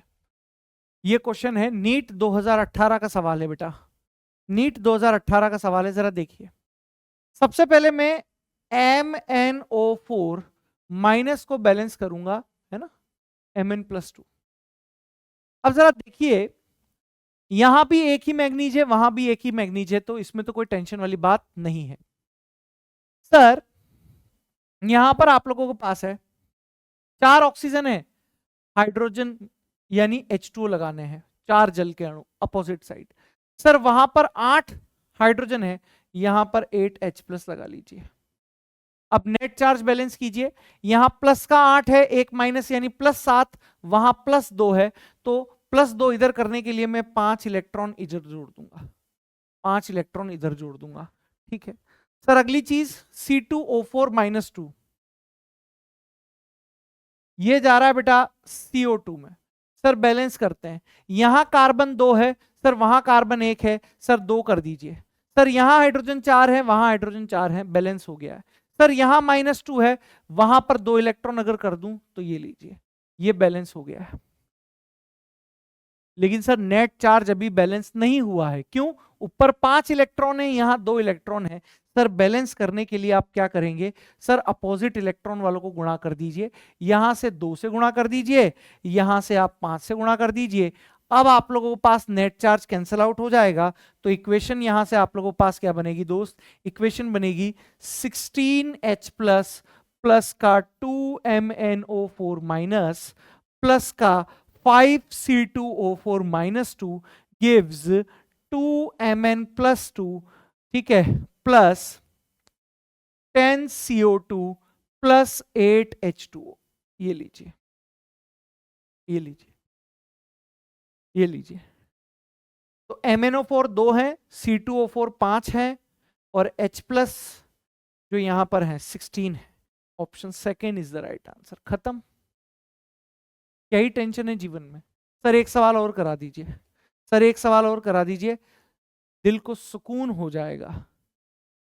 हाँ भाई सवाल कराएंगे आपको। ये लीजिए, ये लीजिए, Cr2O7 minus 2 YH plus Z electron Cr plus 3 BH2 balance करना है। देखिए Cr2O7 माइनस 2, ठीक है, बैलेंस कीजिए। सर यहां पर 2 Cr प्लस 3 है, सॉरी Cr प्लस 3, बैलेंस करते हैं। वहां 2 है, यहां पर 2, वहां 7 है, अपोजिट साइड में 7H2O। सर यहां 14H प्लस अपोजिट साइड में लिखने पड़ेंगे। अब नेट चार्ज को बैलेंस करते हैं। सर यहां पर है प्लस का 12, देखो प्लस का 14 माइनस का 2 यानी प्लस का 12, वहां पर प्लस का 6 है। तो सर यहां पर अगर 6 इलेक्ट्रॉन दे दें तो हो गई बैलेंस। ये लो खत्म हो गया खेल। Cr2O7 कितना है, 1 है। YH प्लस कितने हैं, 14 है। Z यानी इलेक्ट्रॉन कितने हैं, 6 है। Cr प्लस 3 आप लोगों के पास 2 है, और H2O 7 है। तो ये मेरे प्यारे बच्चों आप लोगों के पास पूरा मैंने यहां पर आप लोगों को रेडॉक्स रिएक्शन का माइंड मैप यहां पर करा दिया। अब मैं आपसे ये पूछना चाहता हूं कि आपको ये तरीका सही लग रहा है? देखो मैं चाहूं तो मैं भी वही कर सकता हूं कि दूसरे व्यक्तियों की तरह मैं भी यहां पर लिख के सारा चीज लेकर आऊं और उसको सिर्फ पढ़ दूं। तो मुझे नहीं लगता है कि फिजिकल केमिस्ट्री में ये फ्रूटफुल या लाभदायक रहेगा। बाकी आपकी इच्छा, आप जैसा कहोगे वैसा कर देंगे। अगर आप सिर्फ थ्योरी करना चाह रहे हो माइंड मैप्स में तो सिर्फ थ्योरी करा देंगे, और अगर आप सवालों के माध्यम से कंसेप्ट को सीखना चाह रहे हो तो आप ये करिए।